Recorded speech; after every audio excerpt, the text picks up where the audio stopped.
Good evening, everybody. I call to order the Select Board meeting, Stoughton Select Board meeting of Tuesday, June 18th, 2024.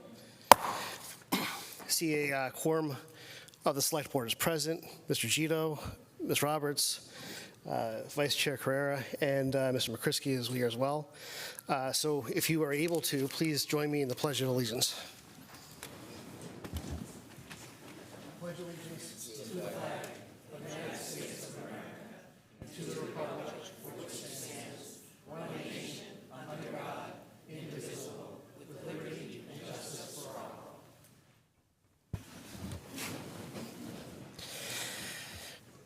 In order to accommodate a couple of individuals and also to make sure that we have the order of events correct, we're going to take one item out of order. We're actually going to address the consent agenda first, and that's item number 8. Before we get into the select board comments, I just want to cross this off our list. Consent agenda item 8A, approval of open session minutes for June 4th. We're going to table that until our next meeting. Item B, C, and D we will address, but we're going to have to pull them individually. So we're going to go through them all separately. Motion to table number 8. Sure, yeah. Mr. Chairman, I make the motion to table 8A. Is there a second? Okay, the motion is second. All in favor? Aye. Aye. All opposed? Any abstentions? Okay, it passes, and we'll table that to our next meeting, to the consent agenda for the next meeting. The next item that we're going to address is the authorization of extend sunset clause. I'm going to pass this over to our town manager to help us understand the context. Thank you. Thank you, Mr. Chairman. Through you to the members. As you know, at a previous town meeting, the body passed a citizen's petition regarding a sunset bylaw. In essence, the bylaw required that open projects be closed out after a certain period of time. Little did we know at the time that it would create tremendous havoc with our bond council. And Elizabeth Biz is here tonight to present to the body a list of projects that need to be extended. I want to say before Biz begins that this project has taken more than 100 of her hours in the past month and a half since the bond company made us aware of the impact of the sunset provision. It's an issue that will be resolved in the fall town meeting with a new bylaw, but until that time, there's an extraordinary amount of work being done, and that still remains to be done, to make sure we're in compliance with our bonding agency. So with that, and through you, Mr. Chairman, I'd ask Biz to come to the microphone, and we'll be asking for your vote on projects that need to be extended to stay within compliance of the bylaw that was passed by town meeting. Thank you. Great. Always great to see you, Biz. Help us understand what we're looking at and exactly what you need us to vote on. Okay, thank you very much for having me this evening. What we have is, based on the sunset clause, we have 147 open articles. Out of those 147 open articles, I have 23 that I am requesting to extend, as each one of these will expire on June 30, 2024, and they are still in process. When we get to town meeting in the fall, some of these we will be able to close, but in order to keep these open and keep the projects running, I'm requesting that they be extended. You all have a list in front of you as to what the articles are. They range through CPA articles, DPW, engineering, facilities, fire, police, sewer, and water. I can give you a brief overview of each project if you'd like, or we can just move forward. Well, I would imagine, I'll speak for myself, that I don't necessarily need to go through all the projects. I trust your judgment on that these are the ones that necessarily need to be extended for 1 year, and we have the right to do. And the request is that we vote to extend the projects listed above for 1 year. Is that what would have to be requested?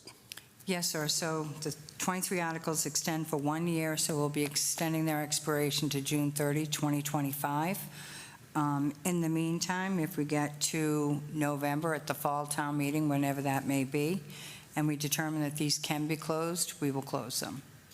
So I'm going to ask the members of the board if they have any questions, just to see if people feel comfortable with it. Mr. Gito? No questions. Ms. Roberts? No questions. Thank you so much. Vice Chair Carrera? No questions, sir. And Mr. McCrisky? No questions.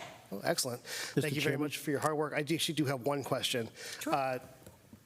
Mr. Chairman? Yes, sir. Yes, sir. Through you, they can be voted as a body, as a group, and the list, the summary of will be entered into the record. Excellent. And do we have sort of a sum total of how much bonding this actually accounts for in total? Each project had to be drilled down as to how we were funding them. Right now, on the borrowings, we have got, majority of these are borrowing, actually. I would have to go through the list and read off what's borrowing. Actually, let me just rephrase the question. Ask if we were to vote no, like how much do we stand to lose in funding total? On the authorized unissued, you have got the sewer department, which is for the Park Street Sewer Project. That's $7.5 million in borrowing that we would lose. We also have sewer I&I, inflow and infiltration. We would lose $530,000 worth of borrowing. And that's what's called authorized unissued at this point in time. So it's pertinent, very important that we continue to make these projects go forward. Yeah, so we're looking at close to $10 million that would expire in 13 days or so. Yeah. Yes, as of June 30, 2024. Thank you very much. Is there a motion to approve this request?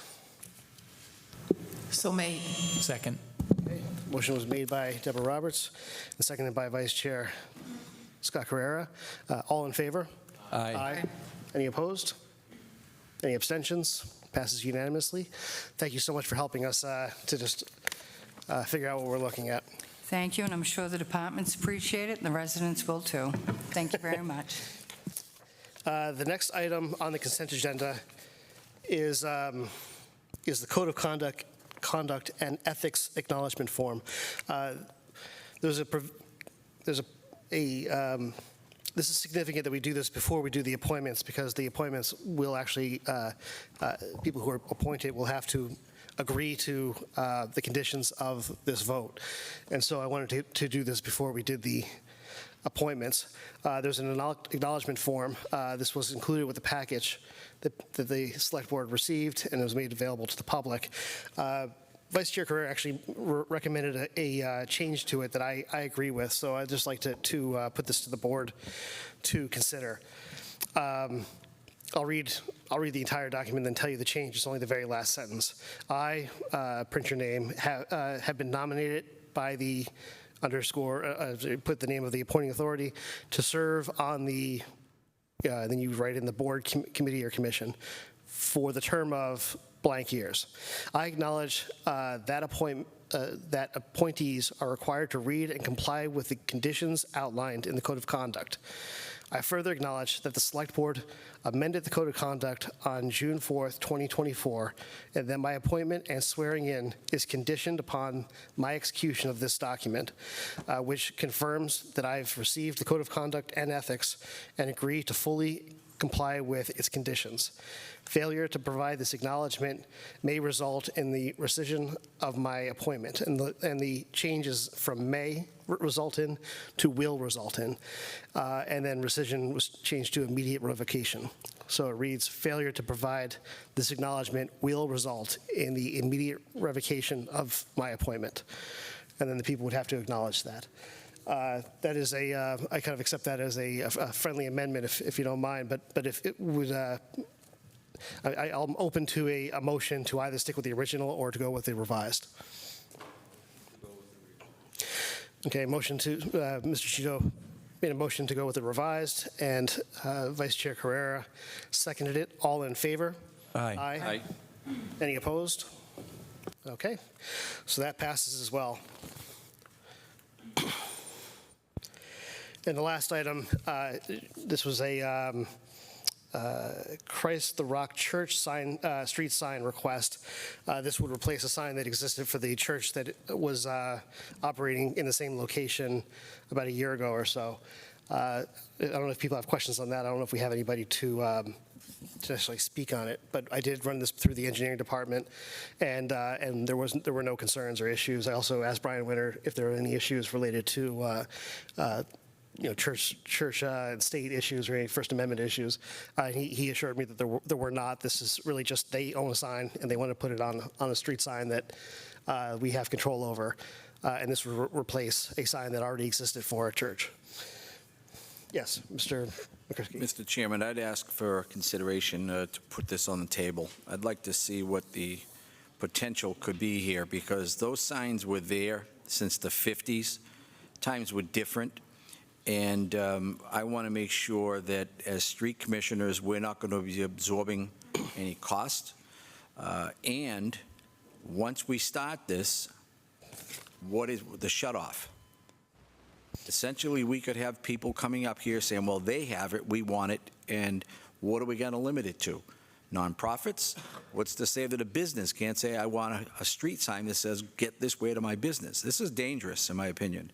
I think we need to look at this a little bit more and look at the ramifications of this and make sure we're not starting a problem. I'm perfectly fine with that. So I'll accept that as a motion. Is there a second to That's that a motion? And I'll second that. Okay. Motion was made by Mr. McCrisky, seconded by Deborah Roberts. All in favor of tabling this and to better just looking into the questions related to putting up signs for private organizations. All in favor? Aye. Aye. Any opposed? Any abstentions? Mr. Cheatham, I wasn't sure if I heard your response. Was it a yes? Almost silently said Yes, yes. okay. Actually, I think it's deal with something. Do you mind just turning on your mic? Sorry. Were you turning your mic on? Maybe we need to look at the policy more, but I'll go along with that. So Okay. I'll change mine to, no, I won't change it. I'll just say yes. Fair enough. So this was tabled as well, and we'll bring this to a future agenda where we can better work through the questions we have. I appreciate it. Thank you for letting me take that out of order. The next item on the list is the select board comments, and I'll start from my right, actually, in this case, Mr. McCrisky. Thank you, Mr. Chairman. I'm trying to bring this one up.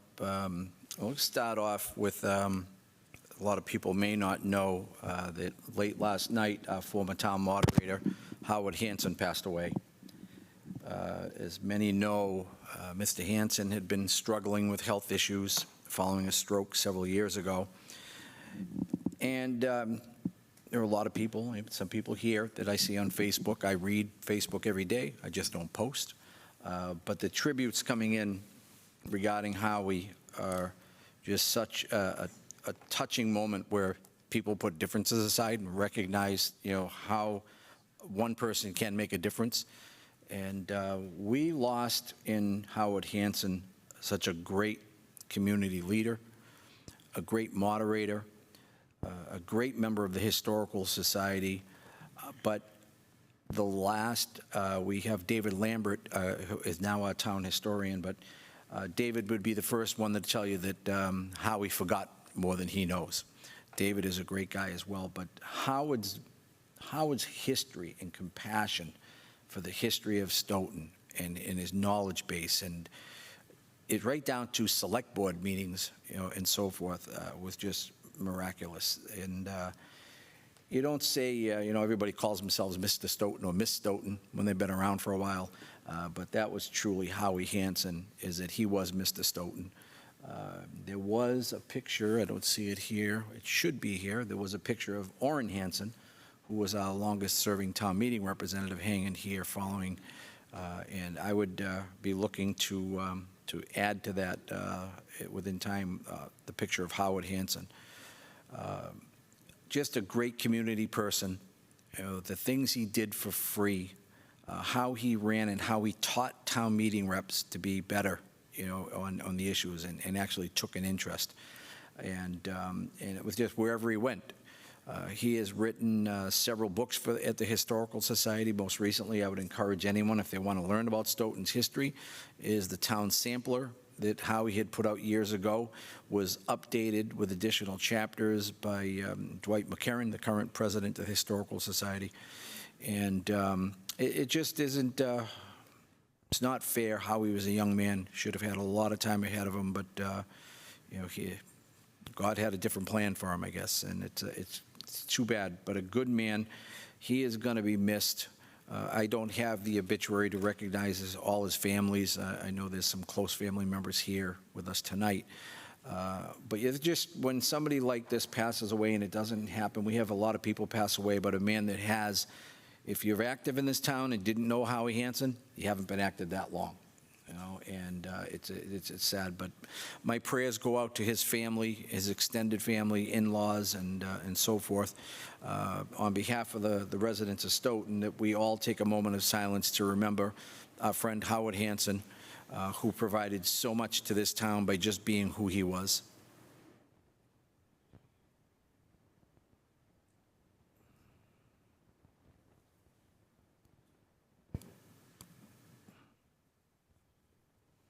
Thank you. Okay, and another one we had, if I can just bring this up so I can do her justice as well. I apologize, bear with me 1 minute.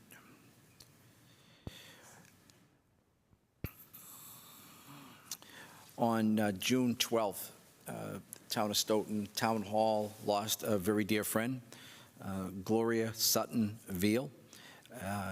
Gloria was a longtime employee, and she was the wife of Bobby Veal for 56 years. Bobby still resides in the town of Stoughton.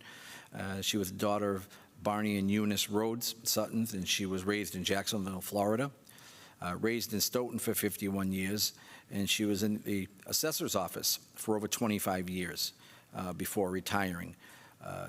Again, Gloria had, for those who know Gloria had one of those dispositions when you met her. She was stone-faced. You didn't know if she liked you or she didn't like you until she smiled. But she was a great employee in the town of Stoughton, and she really had that assessor's department, you know, all the details. You know, we have the assessor, we have clerks, but then you had Gloria. We had Mary Martin down in the building that, you know, there were certain people that you would go to and say, okay, I need you to put your thinking hat on, and they could just come up with the information. So to Gloria and her family, on behalf of the residents of Stoughton and the Stoughton Select Board, I offer our sincerest condolences and ask for you to join me in a moment of silence.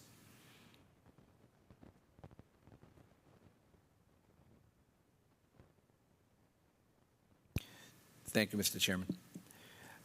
And now, just one comment I want to have through you to the town manager is we're getting at that point for the 4th of July parade festivities, to start fireworks and so forth. And whereas I had run the events committee for a lot of years, doing all the 4th of July events and the parade and so forth, I've had more residents coming to me complaining about the water gun fights as part of the parade.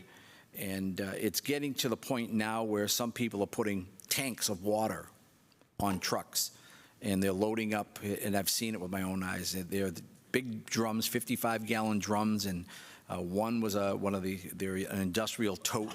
They're surrounded by aluminum with a plastic bin, if you will, and they're pumping water out. Well, there's a lot of people that don't want to get hit with water. There's a lot of seniors. There's people that have cell phones out. There's small children. This has grown into what I think is a very unhealthy, you know, direction for a 4th of July parade. There comes down to the point where you have people in the line of the parade that come in with, you know, 10 or 12, whatever, water balloons, and they fire them out, and then they fire back. It's, in my opinion, not a place for a water balloon fight. It's a place for people in the town to gather and watch a great parade. So I would ask you, through you, Mr. Chairman, to the town manager, that we make sure that, unless somebody opposes this on our board, that we not allow this into the parade. I just don't think it's a place at all. Thank you. I'm good. Thank you very much, Mr. Kripke. Vice Chair Carrera? I have nothing. Thank you very much. Ms. Roberts? Yes, Mr. Chairman, two comments, and one is to you, Mr. Chairman, and then to our town manager, Mr. Coulter. Now that the special election is over for the South School, I think it's time that we start working closer with the school to develop a new South School. And as I recall, and I don't know if this is still true, but you were the liaison. If that's true, then I think that's a good idea to continue that. And I was, in preparation for the town manager's mid-year review, I was reading his objectives. And one is collaboration with the school. And he talked in his response, giving us a status, a timeline. One was the South School Building Project, and that was under the heading of collaboration with the school. I would encourage the two of you specifically, but all of us, to work a little bit closer with the school just to develop that a better relationship. And I don't know how else to say that, but build something together. I guess build something together. And I would just encourage us to do so. Steve? The second thing I would like to talk about, and I would like to remind our audience at home, is tomorrow is the Town of Stoughton's Juneteenth celebration. And once again, I asked everyone to attend. This is a town event. It's open to the public, and we're going to have fun. It's going to be at the Stoughton High School. So thank you very much. Thank you, Ms. Roberts. Mr. Gino? Thank you, Mr. Chair. And thank you, Ms. Roberts. I think you're sort of a lead-in to my comment, and I wholeheartedly agree with you. I think we need to develop that 4-year capital plan that we've been talking about, and we should have public discussions as we did when we were rolling out the solid waste program to vet the plan, make sure that people are on board and understand the implications of that plan. I think it should be done by September. We just finished the budget and got town meeting approval, and everything should be fresh in our minds. So instead of putting the stuff away and picking it up later on, I think we should just continue that process of planning and get things together, make sure that we have public comments, public meetings. The town has got to work together, as Ms. Roberts was saying. The people have to understand what needs to be done in the community. We don't have little silos, and we don't have many opportunities to be able to bring people into the implications of the things that we need to do. So that's my thoughts. Thank you very much. Mr. Carrera, you want to be recognized? Thank you, Mr. Cavey. I'm kind of glad that Deborah did bring this up, and it's going to come out in the open. I don't think there's anybody in the town that is against a South School. I think they were against the project that was put forth. The residents spoke the way they wanted to speak, and I spoke to Tom Coulter, and I spoke to the superintendent. If we're going to replace a school without repurposing it when that wasn't part of it, You want to replace the school, we do it the way we did the high school. Everybody was in on it. The kids still went to school. They built the school behind. You tear the other one down. You don't build a monstrosity and then decide how much money we're going to put into the school that if anybody listened, they gave us the correct numbers, the architects. And for them to make a comment that the property out back, the topography is wrong, then I feel bad for them because they build projects everywhere. Take a ride down Route 1, they take mountains of ledge down to put buildings in.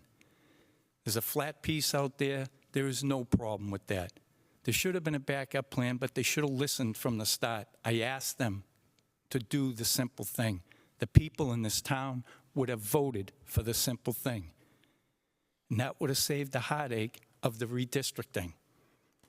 Where are my kids going? How far do I got to drive them?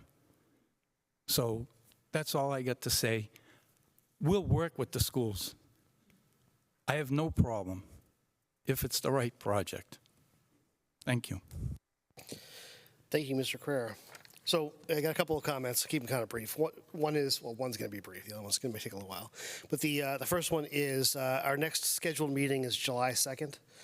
Would typically be July 2nd. If I hope the board indulges me and understands, I moved it to July 3rd, which is Wednesday.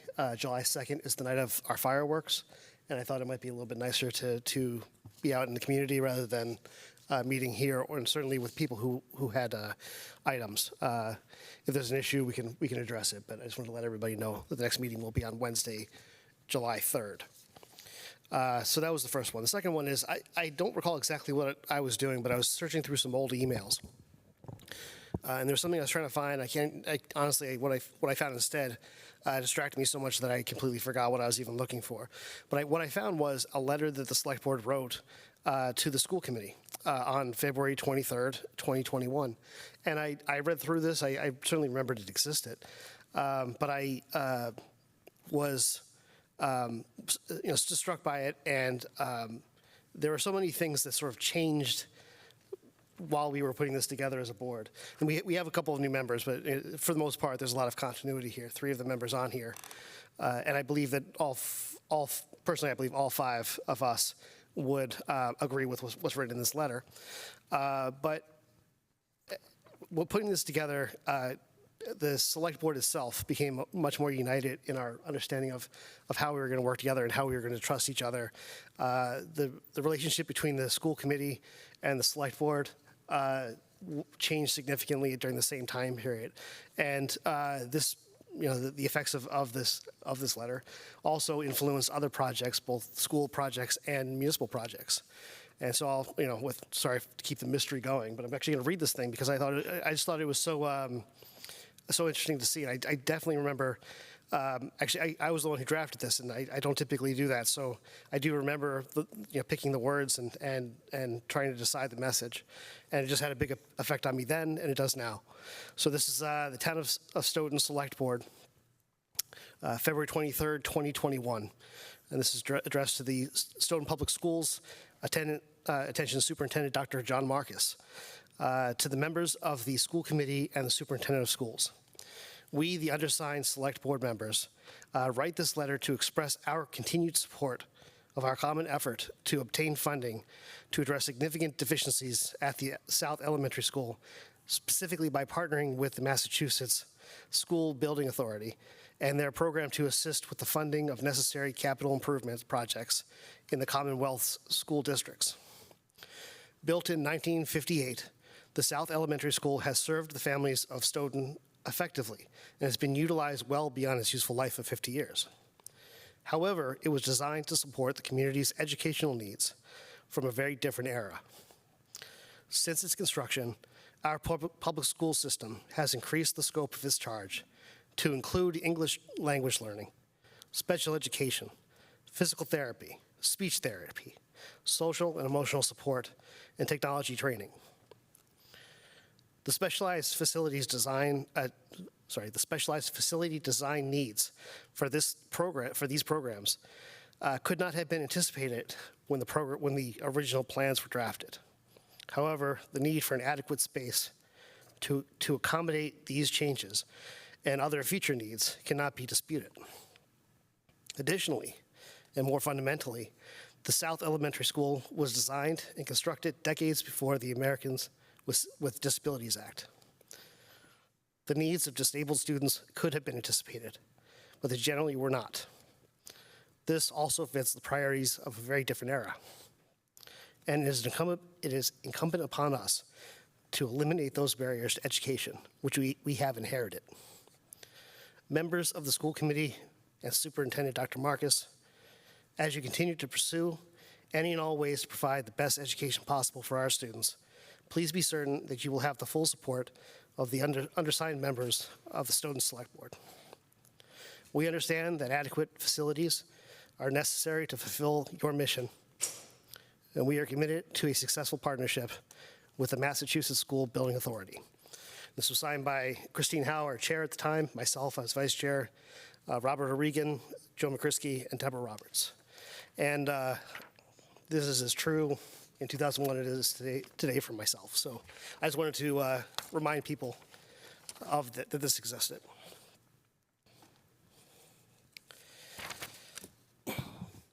I think we'll move on to the next item. If anybody has any other comments, we'll town manager comments. Mr. Chairman, I'll be brief. Citizens may have noticed a post on our DPW site under trash and recycling schedule for Juneteenth. Due to the Juneteenth holiday, which is tomorrow, there will be a change in this trash recycling schedule. Tomorrow, June 19th schedule or pickups will be done on Thursday, the following day, June 20th. Thursday, June 20th, trash recycling pickups will be done on Friday, the 21st.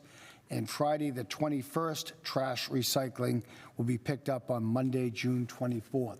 So that's on the website. We're going to post it tonight on the town manager's website as well. Hopefully everybody has seen it since it was posted on the 17th, but I just wanted residents to be aware. Thank you, Mr. Chairman. Sorry, thank you, Mr. Town Manager. So the next item on the agenda is citizen comments. Mr. Chairman, may I make a comment? Yes, sir. Through you to the town manager. The Friday to Monday shift may be kind of a major change for a number of people, as opposed to going from one day to the next. You might want to consider some way, maybe using the reverse call or some other mechanism that we have in town, just to let people know in that particular sector of town that's going to be postponed from Friday to Monday. Thank you.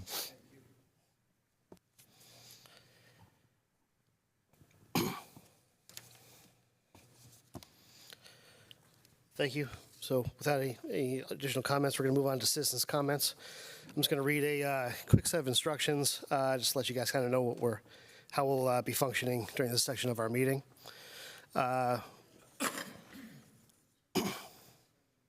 So before we begin citizens' comments, I'd like to remind everyone or state some ground rules for this agenda item, which I, as chair, would like to just voice as a preface before we begin. Citizen comments is an opportunity for the board to hear from the public, but shouldn't be a dialogue or a debate. I therefore encourage the board members of the town and the town manager to listen to the comments made and to make note of those you would like to follow up on and or warrant for further discussion. If it's an item that needs further discussion, I'll put it on an agenda for a future meeting.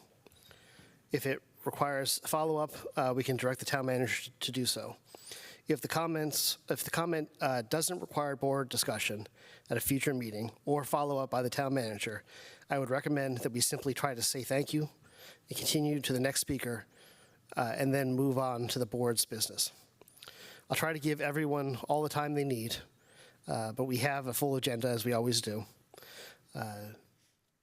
So I ask the speakers limit their comments to 3 minutes. And I'll just set a timer as we speak, and you'll have those 3 minutes to speak. While public comments are not required to pertain to an agenda item, such comments must pertain to a matter within the public body's jurisdiction. Public comments on matters outside the public body's jurisdiction shall not be permitted. The following comments, the following comments shall likewise not be permitted: threats, incitement to imminent lawless conduct, obscenities, personal attacks, defamatory statements, and sexually explicit statements. I encourage speakers to present their remarks in a respectful manner and to refrain from verbal attacks upon the character or motive of members of town boards or town staff, the citizens of this community, and or each other. Thank you. Let's proceed with the first speaker. I remind you, you have 3 minutes. So I'm going to welcome speakers. We'll start with Ms. Walsh. Say your name and address. Cynthia Walsh, 1096 Park Street. In the past, when we've had changes in trash pickup, there's been something in, I guess now it would be the shopper saver. Another suggestion might be that in the next water bill, you cover the remainder of the year holidays, like Labor Day and Veterans Day and Christmas, so that especially the Friday to Monday folks get a heads up and don't have to put the trash out, make phone calls, and then lug it back up the hill and bring it back down again. And the other thing is that I'd like to say is I appreciated the comments about Gloria Vale. She sat behind me in town meeting, and while she was always a professional presence in the assessor's office, she had quite a sense of humor too, especially during town meeting. It made the meetings a little easier to take. As for Mr. Hanson, I've known his family since I was 8 years old, which is nearly 70 years. Howard was the middle of 5 brothers. He's survived by his brothers George, Harvey, and Elliot. As a teacher, when I went to the Historical Society, Howard had a trunk. I guess he called it Grandma's trunk. And while many of us, when we converse with Mr. Hanson, would kind of, hurry it up, let's get to the point, because he had so much background on everything. But when you bring a bunch of 10-year-olds in and he starts talking about various objects in Grandma's chest, what a rapt audience. They could have stayed there all afternoon. And several parents told me that they were regaled at the dinner table by the comments made from Mr. Hanson about Stoughton's history. So he was a valuable asset to all of us, including young people.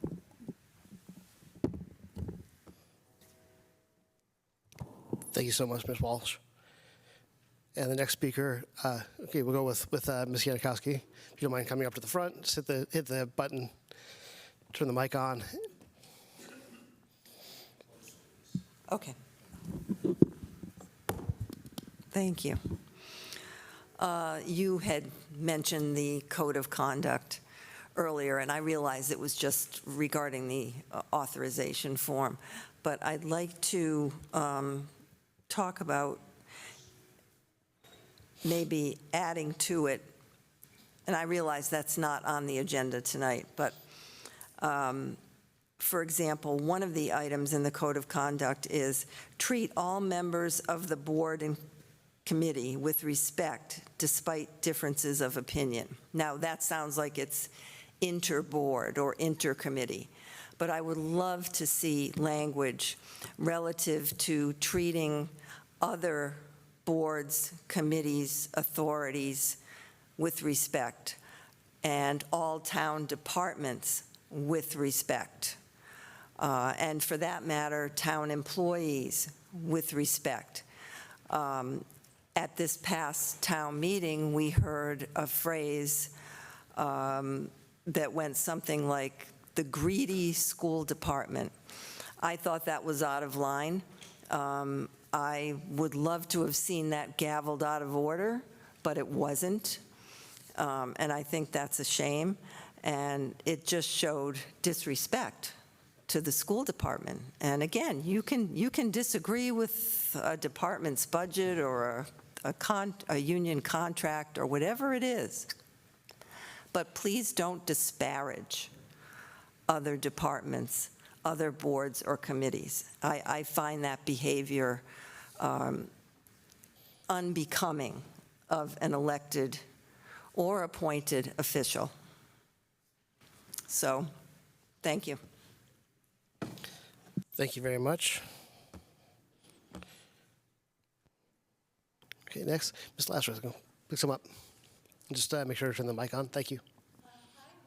Sorry, just hit the button. The light should turn green. Hi, my name is Rachel Lazarus. I live at 25 Jordan Drive. I wanted to say quickly, I am so happy that Ms. Roberts brought up Juneteenth. I'm really excited that it is a holiday, a federal holiday now.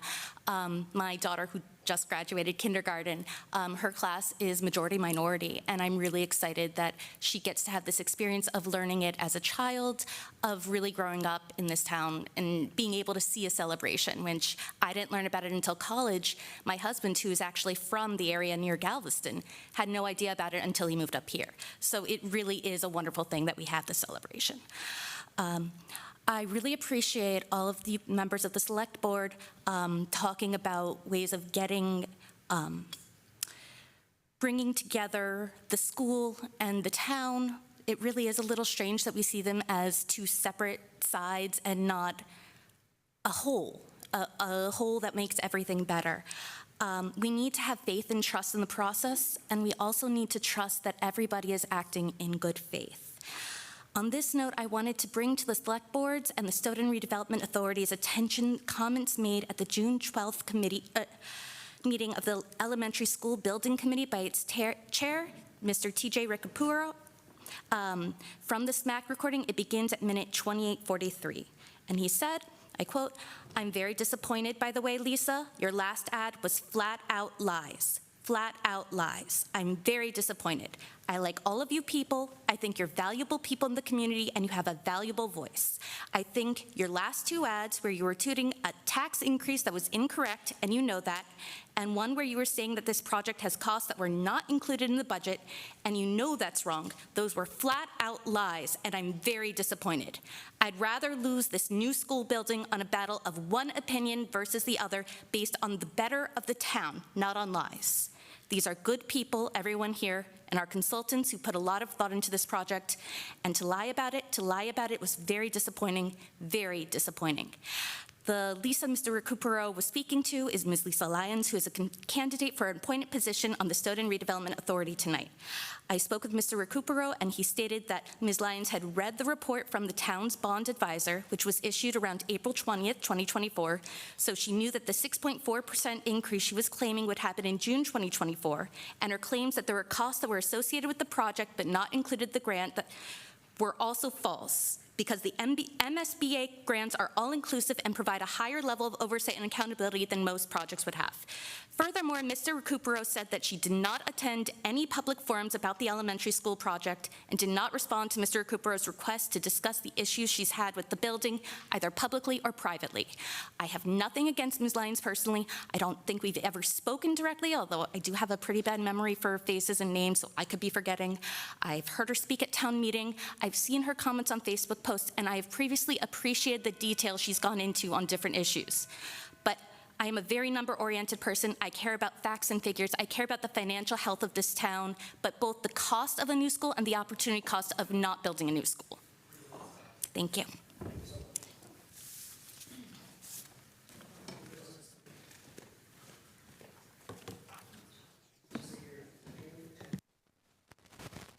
Oh, sorry. I don't know if you're able to hear me. I didn't have my mic on. Thank you.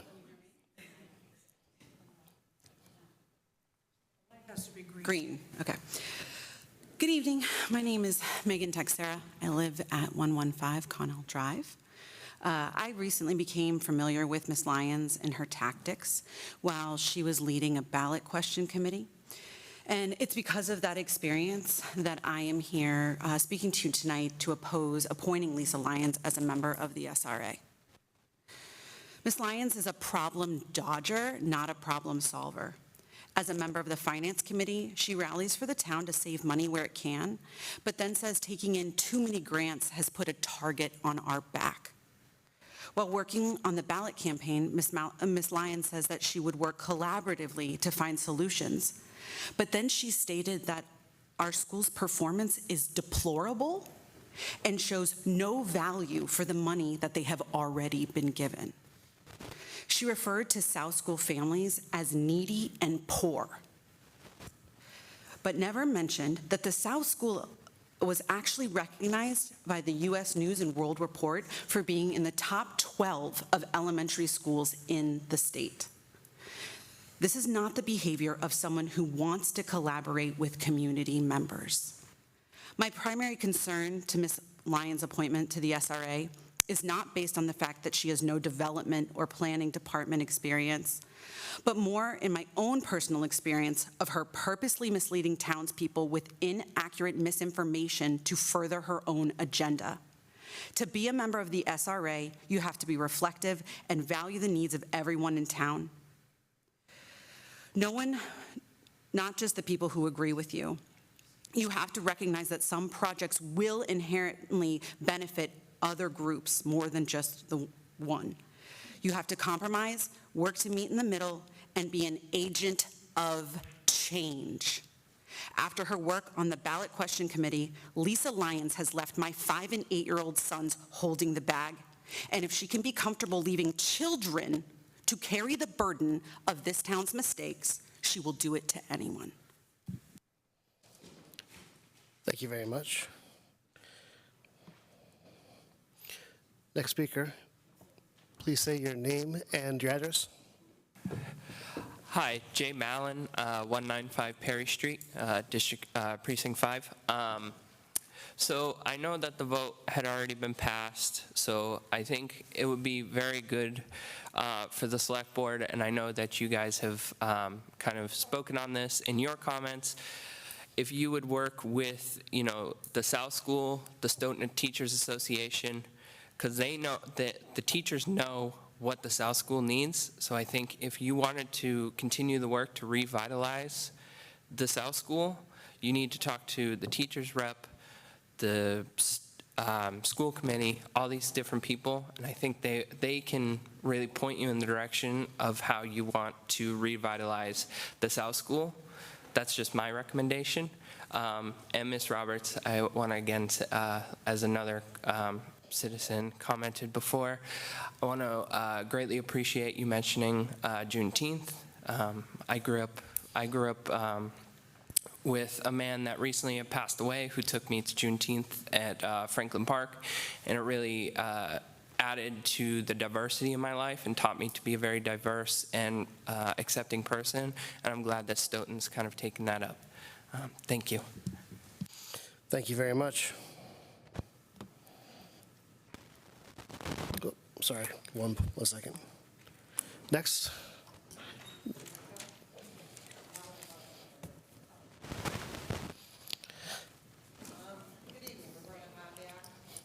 Please turn the... Yeah, thank you. Roberta Harback, 49 Record Street. I'm not here talking about that, but I am curious that we have a zoning board of appeals that has not green-lighted the Hebrew project.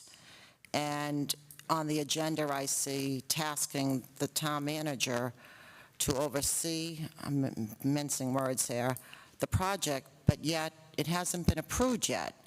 So unless you guys all know it's been approved without the public knowing that, I don't know why you would be putting it on the agenda. Thank you. Thanks. Just as a clarification, the project itself is not on the agenda. What's on the agenda is the potential for a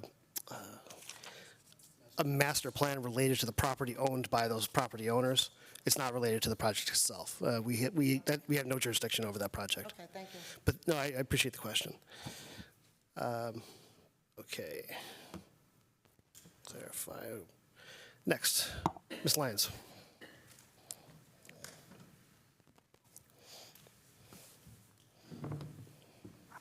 Good evening. So I wasn't going to speak tonight until the barrage that... Yeah, just name and address, please. Oh, sorry, Lisa Lyons, Precinct 2. So I just want to address the barrage. Just because people say things out loud about myself does not make it true, okay? I stand behind all the facts that I gave the public, which came directly from the handout we were giving and the data that I had at the time, and I stand behind that data as we sit here today. So for people to come up here and personally attack me and say I don't care about children or any other issue without knowing me is not working in the best interest of the taxpayers. And every decision, I do not have an agenda other than taking care of our taxpayers in this town, and as I have stated numerous times, caring about the 30 other thousand residents in this town. So you may disagree with me, we may respectfully disagree. These outbursts are uncalled for, and disparaging somebody's character is unacceptable. You may have an opinion that you think something is one way versus another, and we all have the right to free speech. I'm just here, and they have every right to say what they want because I believe in free speech. But I'm not going to stand here and without speaking up and saying, I absolutely did not lie, and I'm going to stand up for myself, and I'm going to stand up for the taxpayers of this town. And I'm going to leave it at that for now. Thank you. Thank you. We have somebody online, Elena. Sorry, we're not able to hear you just yet. It might be a problem on our end. Let me just make sure that we have the volume up over here. Hi, can you hear me? Yes, we can hear you now. Thank you. Okay, great. I have a comment about the Stoughton Redevelopment Authority, and everything that I'm going to say is on Facebook and also in meeting minutes. So this is actually been said. The Stoughton Redevelopment Authority's vision from their master plan states that downtown should be the municipal, social, and cultural heart of the community with a strong sense of place and belonging for residents, employees, and business owners. The SRA also promotes the importance of urban renewal, stating that urban renewal helps cities and towns restore a character and sense of place that may have been lost over years of disinvestment. They believe that this can be accomplished by attracting private investment. Lisa Lyons' actions and statements sharply contrast with the SRA's vision and master plan. Her remarks, documented on social media and in meeting minutes of the Finance Committee and School Committee, often employ non-inclusive language. Despite being a member of our Finance Committee, her language fails to foster community, a sense of belonging, or positive character development. Lisa spearheaded the opposition to the South Elementary Building project, resulting in its defeat. This outcome hinders the attraction of private investments and perpetuates Stoughton's ongoing pattern of disinvestment. In January 2023, at a school board meeting, Lisa said that education should be the main focus and that flags in schools distract from academics. Schools should not promote alternative lifestyles. One might argue that issues like water leaks inside classrooms, malfunctioning windows, or having specialists working in hallways are far more distracting for students than concerns over a flag. Lisa's comments about promoting what she terms an alternative lifestyle reflect a persistent theme in her discourse of speaking in non-inclusive terms. In a Facebook post on May 26, 2024, Lisa said, "We are not the Dynasty Show, but a humble town, not a major city. I would hope that a future member of the SRA would have a greater vision for what Stoughton could be." In the Joint Finance Committee and School Committee meeting on March 6th, Lisa said there appears potential for illegals to receive Stoughton tax dollars when discussing migrant children and obligations to provide education. In many instances, Lisa refers to migrants as illegals. The views she has expressed suggest a disregard for equality, particularly in education for students and different language backgrounds. She dismisses inclusive educational efforts as financially burdensome. On March 18th, she created a Facebook post using discriminative rhetoric and misinformation. Her statements regarding migrants perpetuates false claims about taxpayer expenses and job losses, which credible sources have debunked. She further misinformed the public by distorting facts from the March 6th Finance Committee School Committee meeting, potentially causing unnecessary panic among voters. This post generated a significant community response. She encourages others to share her views widely and identifies herself as an influence, suggesting that she can help guide like-minded people in Stoughton because our committees and town meeting reps are not representing our full citizenry. And that is actually a quote. In summary, Lisa Lyons' actions and statements reveal a personal agenda that runs counter to the community's best interests and the committee's objectives. Her divisive rhetoric and misinformation campaign do not align with the progressive direction Stoughton should aspire to. It is crucial to prevent her from obstructing the town's... Elena, are you able to hear me? Apologies, sorry, your time had run out. But I just wanted to, just before you leave, I'm not sure if we heard your name and address. I just want to make sure that that's on the record. Sure, Elena Canis, 257 3rd Street. Thank you very much. Thank you. Okay. Do we have any other speakers? Ms. Morris, please come up. Just a quick request, actually. It's always great seeing you. Lauren Morris, 93 Bradford Street. The letter that you read, would you be able to post that on Facebook? Yeah, it's a public record. Yeah, happily. Okay, perfect. That's all. Happy to do it. Any other comments? Nothing in public? Do we have anything online? Okay, so that is the conclusion of our, sorry, let me stop this. Conclusion of citizen comments. So the next item, I'm going to take a 5-minute recess just so we can sort of reset and make sure that we get everybody into the place that they need to be. This is the interview for appointment for the Stoughton Redevelopment Authority. There's a single applicant, Lisa Lyons. And so we'll be back in 5 minutes.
Calling back to order the Select Board meeting for June 18th. The next item on the agenda, as I mentioned, is a joint appointment. This is from the joint appointment of the Stoughton Redevelopment Authority and the Stoughton Select Board for a vacant seat on the Redevelopment Authority. I spoke with the chair of the Redevelopment Authority, unless she's changed her mind. We did agree that it would make more sense for them to be in charge of this section of the meeting, as the appointment is to their board, and I think that's the fairest way to proceed, if you're still in favor of that. Yeah, so I'm going to make, if anybody, for the Stoughton redevelopment, I need a motion to open our meeting. Motion made. Second. Okay, all those in favor? Aye. Aye. Unanimous. Okay, so we have a joint meeting, according to our town charter, when there is an opening in the redevelopment authority, the Select Board and the Redevelopment Authority come together to appoint somebody to that position. This position will only be good until April of 2025, and if that person wants to run again, it would be for a 2-year term. So this is really a really short 10-month term, but that person can figure out if hopefully they like what we do and we want to stick along. So we only have one applicant, Lisa Lyons, so if Lisa would like to come up. And Lisa can introduce herself, say a few things, and then we'll just go down the line if anybody has any questions, because I know you guys have a really busy night. Thank you, Lisa. Hi, thank you for having me. So I noticed that there was an opening on the Redevelopment Authority, and my interest in the Redevelopment Authority is to help be a team player on the Redevelopment Authority and to help explore the development in Stoughton. I've heard the Select Board and lots of committees that I've been watching that we're looking to attract business in the town. So I'm looking to help and explore that. Beautiful. Why don't we go down the line, starting with Mr. McCrisky, and if anybody has a question, just ask or pass it along. Thank you. Lisa, tell me your knowledge of the Redevelopment Authority. You mentioned bringing in business. How is that a function of the Redevelopment Authority? Well, they're looking to collaborate. My understanding is the Redevelopment Authority is looking to collaborate and bring in business to the town. So I want to help explore what opportunities are available. Okay. Have you read the charge of a Redevelopment Authority, where they get their authority and what that authority is? Well, they would get it from the state of Massachusetts. I believe it's not part of our... My question was, have you read the charge and what the duties of a Redevelopment Authority are? I haven't read the specifics. No, I have not. Okay. I was chair of the Redevelopment Authority many years ago, and it's a little different that I believe that what your vision is for it. It's not to promote business. It's for land uses that could then be turned over because they don't have any licensing authority, they don't have planning authority, they don't have zoning authority. It was most recently looking at the urban renewal plan, which would have, after that was done, if it got to that point, would have needed the permission of the Select Board to move forward. So it's not, I think, as hands-on as you would think. You misunderstand me. No. I don't. I took you at the words you said, to promote business. That's what you said. To collaborate. Okay. Right, collaborate. But again, the Redevelopment Authority's role, that's why I asked if you read it, is not to collaborate with the town on bringing business to town. That's the thing. It's not. It's a different use. It's making land available. If it's something of taking land by eminent domain, to collaborate with the board on land uses. Right, to attract business, correct? But again, it wouldn't always be that. Again, all it is management of land. Okay, so all I asked, the question, and whether it's directly or indirectly related, I asked if you read the charge and do you know what the responsibilities of the position you're seeking. Okay, I took you at your word, so I've been watching the Redevelopment Authority for 3 years now, so I am aware of everything you just said. When you said the word read, I took you at your word. Okay. You So did there's- not read the charge under state law to know what a redevelopment authority does, though. I believe it was spoken at these meetings. Okay, you answered my question. Thank you. Thank you.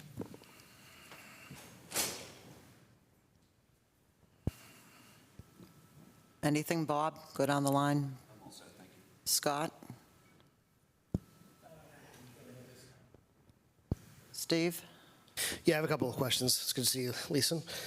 So the questions I have are sort of related to this. I know in the application that you submitted, you included, there's a checkbox for whether or not you believe that there are any conflicts of interest. And you check no, which is certainly fine. You may not have realized there were. I believe there might be some, and I just wanted to see what your thoughts on this. I know currently you're on the Finance Committee as a member. I know you've also reached out to legal counsel to see if you could be on the Redevelopment Authority as well as the Finance Committee, and they haven't addressed any legal constraints in that area. However, the Redevelopment Authority is an autonomous body. It's not a municipal body. In fact, even in the SRA's bylaws, it includes the line that let's see. A redevelopment authority. They lift this actually right out of what's provided by the state definition of a redevelopment authority. But it says a redevelopment authority, as an independent body, politic and corporate, is not an agency of municipality and therefore does not answer directly to its chief executives. This affords the redevelopment authority autonomy in planning and implementing redevelopment and revitalization projects.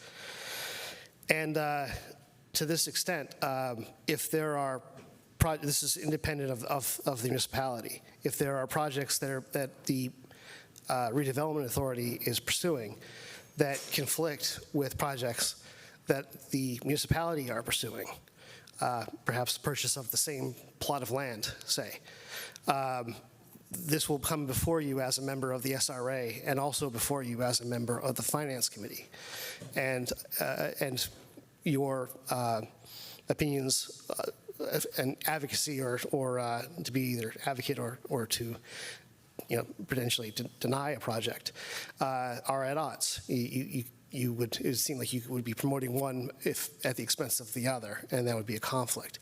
Do you see a conflict there, or do you believe that's not accurate? Well, I believed based on watching all the politics that I've seen in town, I would recuse myself if there were ever a conflict like that. I think that would be the proper thing to do. And I would take guidance from legal on that, of course. And would you, in such a case, that is a good answer. In that case, which side of that argument would you advocate for? Would you be an agent of the Redevelopment Authority primarily, or for the town municipal government? My first position would be for the Finance Committee and the taxpayers of Stoughton. So I would have to recuse a vote from the Redevelopment Authority. Okay. On the rare instance that something that you just described would occur. So some of the things that the Redevelopment Authority does, and you mentioned you've watched the meetings in the past? I'm sorry? My hearing's not great, so I apologize. My understanding is that you said that you've watched their meetings in the past? Yes, I'm so happy they got better sound in their meeting rooms. So the types of, let's see, the authorities have the following powers. Once again, this is coming right off of the bylaws. Establish rehabilitation and design standards. Assemble and dispose of land, including the taking of real estate through eminent domain. Relocate businesses and residents occupying urban renewal sites. Demolish and or rehabilitate substandard structures. Participate in real estate development and commercial revitalization, issue bonds, borrow money and invest funds, receive grants and loans, and accept gifts or requests. So those are sort of the high-level tasks that the Redevelopment Authority is involved with. Of that list, where are your strengths in that list? My strengths would be in all of them. I'm more than capable of addressing all those points. Okay, thank you very much.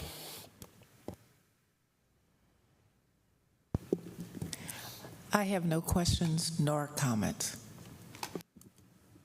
No, I have no questions.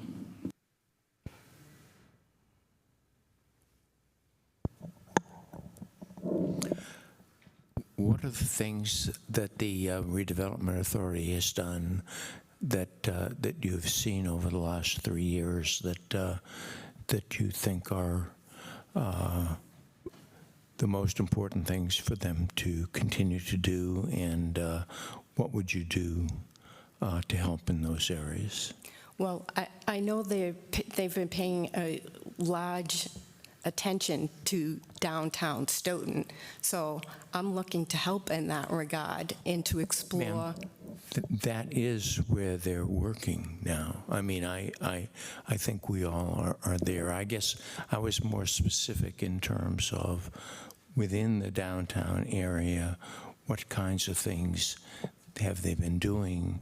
What parts of their plans would you think are most productive and may move the town ahead? Well, from what I can gather, they haven't been able to make much progress. I know Reggie and the previous chair has done an awful lot of reach out, community, trying to reach out to the business owners of what they feel they need. So I would like to partner with the current redevelopment authority and see if they can, what suggestions they have, and try to explore those avenues. I don't have anything specific in mind. I think that's what you're asking. And good evening, by the way. Yes. Hi, how are you? I was asking that, and the other side of it, and I guess you may be in the same position in terms of an answer. Where do you think things may be rocky in terms of their being able to move ahead? Well, I think our downtown is, as everyone has indicated, is very difficult with all the 5 areas coming right into the center. So we would have to look, I would have to look in detail at the urban renewal plan and collaborate with the fellow. I'm not going to come in as a new person and state what I would like to see. I would like to take their lead and help them explore what avenues they're trying to pursue. I hope that answers your question. It doesn't, but that's, I guess basically what you've said is that you've been watching the meetings for 3 years. I presume that within that time period, there have been discussions about things that that should be done, and I mean, I do understand the downtown area is a problem, and they have a specific portion of that downtown that they are planning for and have produced some plans for that. I was just wondering, in your 3 years of listening, thinking about the things that you thought were going to be most helpful to the town. Well, one thing, I mean, I can give you one thing that I've just thought of, is I heard Tom Coulter, our town manager, speak about the post office, how that may change, and what could be done there seems very promising. But again, that's going to take time, and we need to pursue that. the redevelopment authority, I think over a few iterations, has looked at that as a green space and has looked at it as a 4 or 5 story building. Both. That's correct. So we would have to hash that out as a group and have public meetings and get taxpayer input. I always go back to the taxpayer. Thank you. Does anybody have any more questions or comments for Lisa? Okay, does anybody want to make a nomination? Yeah, I'll make a nomination that we nominate Lisa Lyons for appointment to the board until the next election of April of 2025. Do I have a second? Second. Oh, thank you. Okay, do I need to take a roll call on this? There is 8 people here, so I guess we need 5, correct? All right, so all those in favor say aye, or hands up, I guess, so we can see. Aye. I can't see hands. 1, 2, 3, 4, 5. Okay, so there's 5, and how many nays? 1, 2, 3. Okay, so congratulations, Lisa. You're on the redevelopment authority. Thank you very much. And I just so you appreciate the know, opportunity. we're having a meeting next Wednesday. We'll get your information and send you everything out. Thank you. Okay? Thank you so much. so much, and thank you for everybody else who applying for any of these boards and commissions in the town. Congratulations. Thank you. Thank you so much. Would you like to close your meeting? Oh, yes, thank you, Steve. Could I have a motion to close the redevelopment meeting? Motion made. All those in favor? Aye. Aye. Aye. Thank you. Redevelopment meeting is closed. Mr. Chair, Good night, Roberta. Sorry. 5-minute recess? Yeah. Yes, 5-minute recess. We'll be back.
The June 18th, 2024 meeting of the Stoughton Select Board.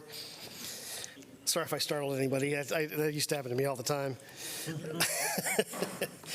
So the next item on the agenda, and I appreciate everyone's patience here, but the next item on the agenda is public hearings.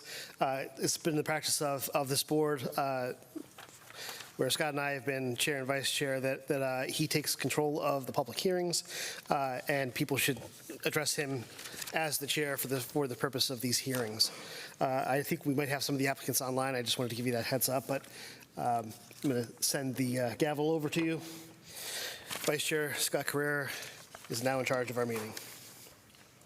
Thank you, Chairman Cavey. I'm going to read the first charge for number 6A, and then we'll open the hearing.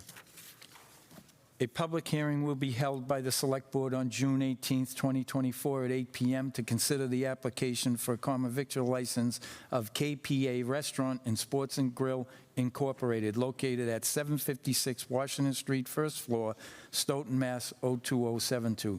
The hearing will be conducted at the Great Hall, third floor, Town Hall, 10 Pearl Street, Stoughton, Mass., and or virtually and via Google Meets, and may be broadcast via Stoughton Media Access Television and live stream. Google Meets video, link, and telephone connection for the public comment available by calling Select Board Office at 781-341-1300, extension 29212, or email gpereira@stoughtonmass.gov. Can I have a motion to open the hearing, please? So moved. Second. I have a motion and a second from Steve and Deborah. All those in favor? Aye. Aye.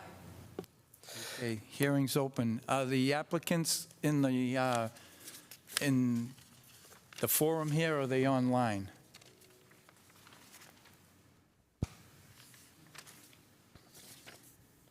I'm online. KPA. I can't hear Steve. Yep. Apologies, 1 second. Please give us a second.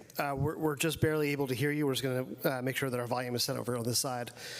That is the first one. Yep. Yes, KPA Restaurant and Sports Grill. I'm online. Great. Thank you very much. We're able to hear you just fine. Can we have your name for the record, sir? My name is Kelly Francois. Francois is Francois. Yes, sir. Would you like to tell us a little bit about what you want and what you're looking for, so that the board will be able to familiarize themselves? Sure. Well, what we're looking for is to basically continue what Bless's experience had, where people can come sit and enjoy a good meal. And we basically replacing Bless's experience. They already had the virtual license, and we like to continue that. We've been in business. We have a restaurant in South Florida as well. We just opened one up here in Stoughton. So we would like to have people to come in and sit down, basically, instead of just sit out. Okay, I have your application here. It says KPA Restaurant and Sports and Grill, Inc. It's first floor. Its description is that its American Disabilities Act has been met, and it's not a franchise. Your kitchen is fully equipped, 1 stove, 1 gas. Counter seating is 4, table seating is 16. Total seating capacity is 20. Number of restrooms is 1 women, 1 men. There is trash storage. And do you, sir, have a dumpster? Yes, sir. Okay, so you have a dumpster too. So that's what we have. And is there anything else you want to add? No, Chair. Okay. We're going to read from the departments of the town that has passed the checkoff list that I'm sure that you have seen. Okay. We have from the fire department, from Assistant Chief Jack Maycomber, it says approved with a restriction that pending the inspections and approval from Board of Health Building Commissioner and our Commercial Fire Prevention Officer, Captain Rush, and it says that that's a contingent. There's no objection from Chief Donna McNamara. From Board of Health, it says it's approved with recommended restrictions are checked off. Comments are shared. Exterior grease trap must be pumped a minimum of 6 months. That's twice a year. Existing non-conforming dumpster to be made conforming. Variance within 6 months of opening. Do you agree with that, sir? Yes, we've complied with most of those suggestions that they suggested. All right. That we was able to get the license from the Board of Health because we were able to comply with them. Building and zoning from Jack Erickson. It says that inspection is all set, okay to issue the order, and that was dated 5/15/24. From the Treasurer's Office through Teresa Cardozo, they have no objections. From the Water Department, Karen Brown, the administrator there of the water, is approved. No restrictions. And you did send the abutter notices. I went through them, and they're all here for the 300 feet around the area. I'm going to open it up to my board. Do any members of the board have something they would like to say? Mr. Gito? Thank you. I have a couple of questions. I see in your application 2 locations, and I'm not sure which one you're residing at. Are you in Florida or are you in North Andover? I am, and my resident is in Florida, but I also go, when I go to Massachusetts, I stay in North Andover. That's correct. When the reason I ask the question is when there are problems at that location in Stoughton, who comes and solves them? I have my sister. She stayed behind the restaurant. She's the one that's been assisting me with getting licensing, as far as providing all the documents that is necessary, and going there and making payment that's also necessary. She also have an office across from City Hall. Thank you. You're welcome.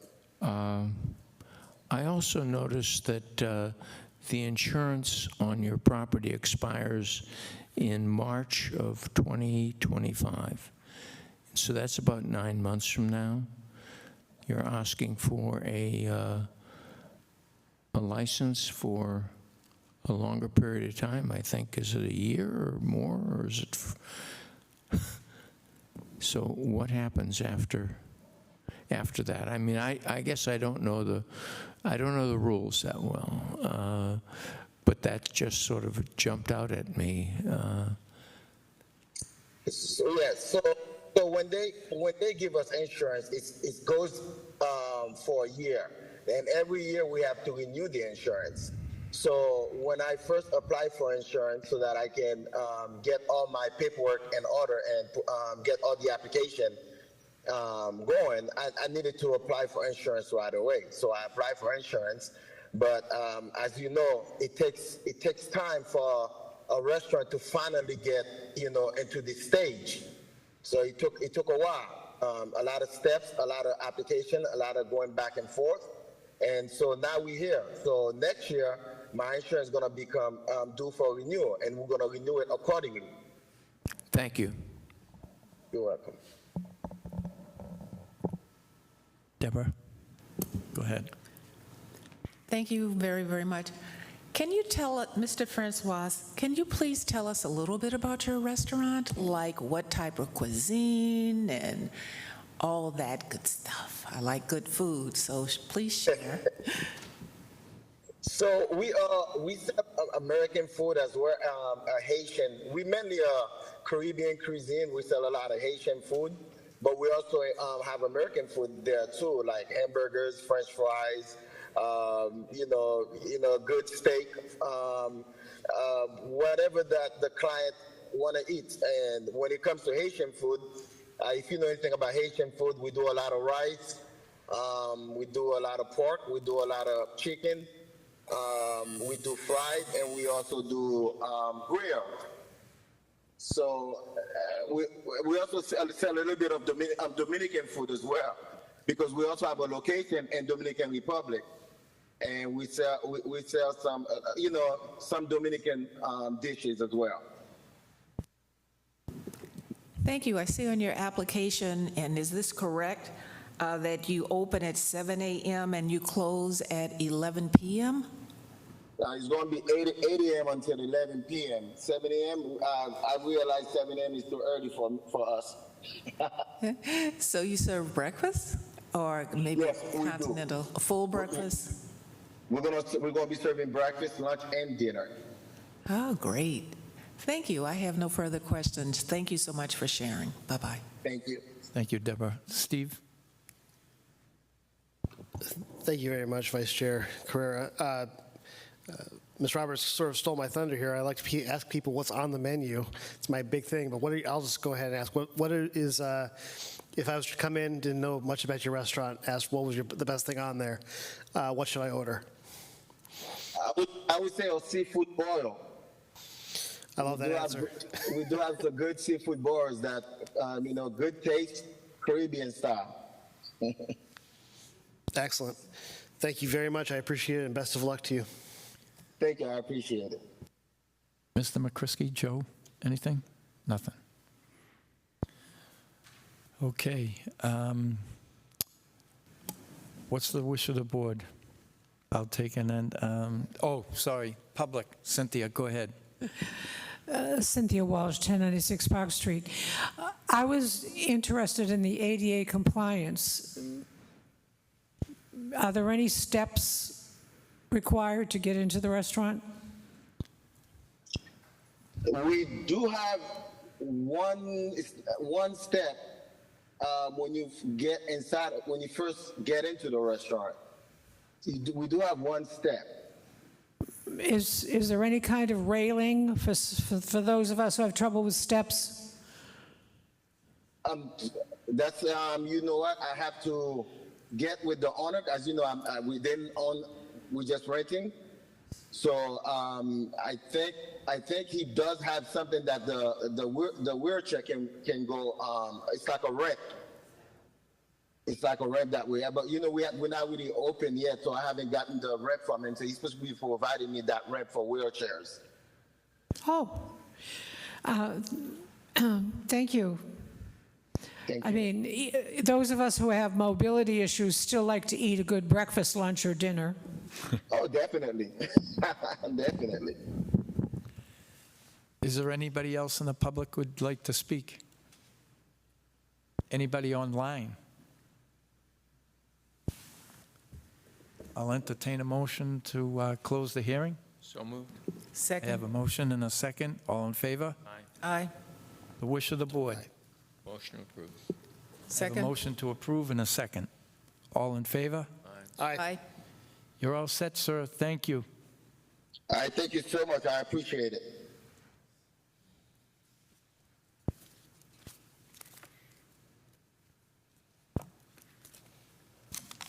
Okay.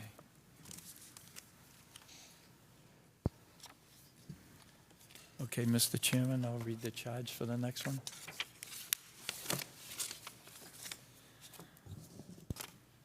A public hearing will be held by the Select Board on June 18, 2024 at 8:00 p.m. to consider the application of Michael Romanek, Post 1645 VFW, Inc., located at 14 Seaver Street for a common victuals license, entertainment and amusement license, and an amendment to all alcohol license for the change of location. The hearing will be conducted at the Great Hall, 3rd floor, Town Hall, 10 Pearl Street, Stoughton, Mass., and/or virtually and via Google Meets, and the broadcast via Stoughton Media Access, television, and live stream. Google Meets video link and telephone connection for public comment available by calling the Select Board office at 781-341-1300, extension 9212, or email to gpereira@stoughtonmass.gov. Is there a motion to open the hearing? I have a motion to open. Second. Second, Deborah. All in favor? Aye. Aye. It's open. Evening. State your name. Oh, Brian Turner from the VFW Post, Michael Romanek, 1645. Okay, Brian, the floor is yours. The floor is yours. Explain away. Basically, all we're doing is moving the license from one building to another. Actually, it's probably only about 100 yards as the crow flies. If you walk around the bank, it might be 120 yards. There was a license at the old location with the Knights of Columbus. And like I said, it's just moving the license from one building to another. And we do have a couple of women that are going to come in and run the kitchen for us. And so we will be serving meals. And we'll see how that works out.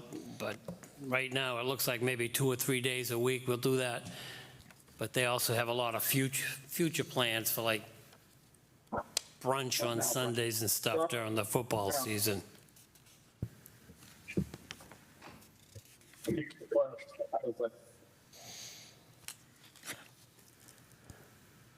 Hey, Brian, would you like me to clarify some of that? Jim Kelly, the post commander. So there's somebody online who's with a phone number that ends with 44. We're able to hear you. Are you trying to speak to us, or is your phone off of mute?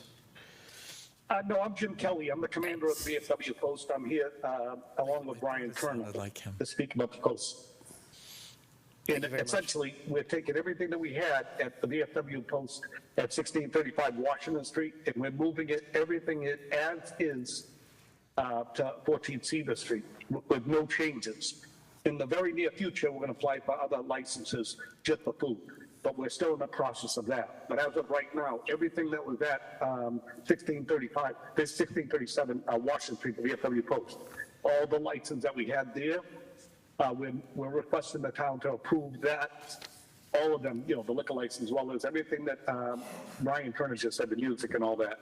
The food and all that's going to come later. We're still in the process of negotiating with that. So we'll come back later for that. We just want everything that was at the VFW Post to be moved and approved at our new location, which is the old Knights of Columbus. Thank you, sir. We have the checklist here, and one of the things on the checklist is from the Board of Health, and it says Board of Health / Engineering. Approved with recommended restrictions, the Board of Health has yet to receive a food permit application for full bar and food service. Blank application provided in April once an application fee in passing pre-opening. So I'm going to look in here, and we have the application that shows that there is no barrier for it's got American disabilities. It's able to get in. It's not a franchise. The kitchen's fully equipped. Its counter seating is 15, table seating is 18, total seating capacity is 33. There's a restroom for women and men, and they wish to open from 12 o'clock. I'm assuming that's PM to close at.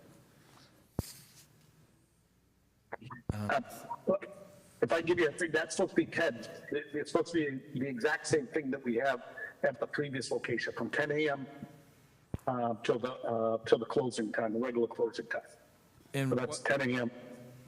What's closing time? I think our liquor license went till 1 before. It's 10 a.m. to 1. 1 p.m. I believe.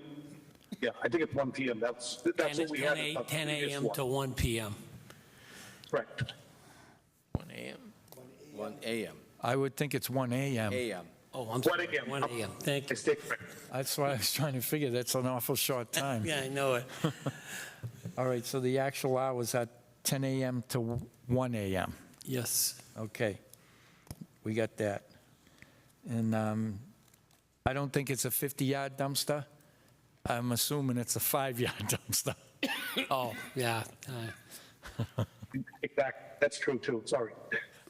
I saw 50. I says, man, they're selling a lot of stuff. Yeah, they might have did a 50-yard there when we first took the building over, because we did a lot of renovations in there.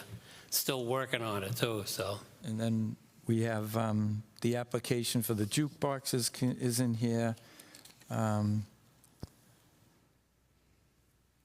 The alcohol license is in here. And the departments, we have for the change of location from Assistant Fire Chief Jack Maycomber, he approves it. From Chief Donna McNamara, she doesn't have a problem, it's approved. Jeez. From Board of Health, there's a recommendation that says Board of Health has not yet received the food permit applications, which we had discussed, and that it will come It's later. in the process, I believe. Jack Erickson approved it, says yes. And then there's no objections from Treasurer's Office through Teresa Cardoza. And we also have the Water Department from Karen Brown. That's approved, too. All right. I'll go to the board. Does anybody have any questions of Brian? Lou? Deborah? None. No questions? Steve? I have no questions, thank you. Joe? Oh, do you have a question? No. No? Oh, I thought Steve had something. No, No, go ahead. mine is not a question, Mr. Vice Chair. It is just a comment. And I'd like to offer congratulations to Brian Turner and Jim Kelly, who saw the need, kept VFW open. I know they've had some help from others, but keeping the memory alive of all of the Stoughton veterans that have been members of the VFW, have come home at different times, and covering World War I, II, Vietnam, Desert Storm, Saudi Arabia, everything we've done, and giving people a place to go, be among their peers, and it would have been horrible to see it all close up. So I commend you guys for what you were able to do. So I look forward to voting for it. Now that the board has spoken, I'll open it up to the residents. Cynthia Walsh, go ahead. Cynthia Walsh, 1096 Park Street. I'm not clear on some of this. I'm going based on the agenda, because it says they've applied for a common vic license. Is that not tonight? I do not believe so. The women are working on that. She's going to handle all the licensing for that, the woman we got running the kitchen. I believe that's correct. Mr. Kelly? Cynthia, we have that license, and that authorized us to sell chips, and potato chips are right down at the bar, and crackers, and that's what we've always had in the past, and we're open for that. And as we talk, we have a full kitchen. We're remodeling it now, but we're not really remodeling. We're just changing the equipment, the pizza oven, and putting new appliances in there. And eventually, we're going to apply for, which I already talked to the Board of Health, and we met all the compliances to them right now. But we're negotiating with somebody to come in and do the food themselves. So we need that license, for the potato chips, the chips, the crackers and all that. That's what we use for, and that's what we've always had. So we're applying for everything that we had before. A couple of things that and we're ADA, we meet all ADA standards as well. So when we're after that license now that you're questioning, Cynthia. But what we are going to do in the very near future, probably within the next 2 months, is we're going to apply for a full license for food. But we're going through that process now. And exactly what is the entertainment? The entertainment is so that, you know, we have to have a jukebox in there, and that's that license for. And that also allows us to have a band in the corner, like for our annual things. So, you know, we either have a disc jockey or a 4 or 5 piece band. Nothing exuberant. The exact same thing that you've probably seen when you come up to the VFW to some of the things that you've seen in the past. And what is the amusement? You have to have that license to have a jukebox in there. You know, we have the jukebox in there so people can play records and, you know, so that's the amusement license. At the other post, we also had a pool table license under entertainment, but we don't have any space for that, so we're not doing the pool license. But you have to have the entertainment license, have a jukebox, and so that you can have under a 5-piece band, I believe is what it is. Is this a regular all-alcoholic license, or is it a club license? Well, it's the club license under the VFW, and we're going to eventually go through the town to see if get a regular standard license, but at the present time, there isn't. In the future, we'll probably do that, but right now, because of cost, we stick with the club license that we've had for the last maybe 20 years. Okay. My other question is, and I haven't gone in to see the renovations, but there was when you came in from the side, on the right-hand side, a bar and seated area, which I heard described. But on the left side, there was, for want of a better word, a function room that held less than 99 people because there's no sprinkler. Is that still going to be an area that you utilize, or is it going to disappear? Because it also has its own bar. Yes, it does. It seats 97 people. 97 people is what it holds, and that's what the capacity is. And so we haven't changed that, and we'll still do that for all rentals, wedding showers, the baby showers, and all that. We're going to continue doing that. Okay, when the vice chair read the capacity, he said something about 18 people at tables, and I've been in there with more than 18 people. I don't have any objections. I think that, as previous speakers have mentioned, nobody wants to see the veterans groups disappear. There still are veterans, and they still need a place to gather with folks. Only a veteran knows what another veteran is going through, and it's good for people that are coming back from anywhere to make some connections. I hope that this new project is a great success. Thank you. And to add something else, we're also going to include the Knights of Columbus, the people that we purchased the building for, so they will be there as well. So in the capacity, it will be the VFW Post 1645, American Legion Post 89, and we reached out to the Knights of Columbus, and they're going to stay there and use the building just like they did before they left. And our plan is to keep all 3 of those organizations here under one roof, so that none of those will go away. So it's really a win-win, I believe, for the town, for the veterans, and for the Knights of Columbus. Thank you, Jimmy. Ms. Roberts. Yes, Mr. Chairman, just for clarification, in the packet that I have, I'm looking at an application for common vic. I'm looking at, and correct me if that has changed at a certain point in time. I'm looking at an entertainment license application, amusement license application. So I think we're all set. I think you're right. Right. And the reason why these clubs do this is because if they're going to serve liquor, they have to, by law, have something to go with it. So, That's like right. he said, the crackers and stuff, they're not doing the meals yet. Right. Once that gets, but at least they'll have the common vic, and then they'll just roll into meals and it'll open like that. So if the board approves this application, they'll get the items that they applied Right. for. It'll Because it allow was them to something that, I think it was Kelly, Sergeant Kelly said that he didn't apply for it, or we didn't have it, but I was looking at it, so I just wanted yeah. clarification.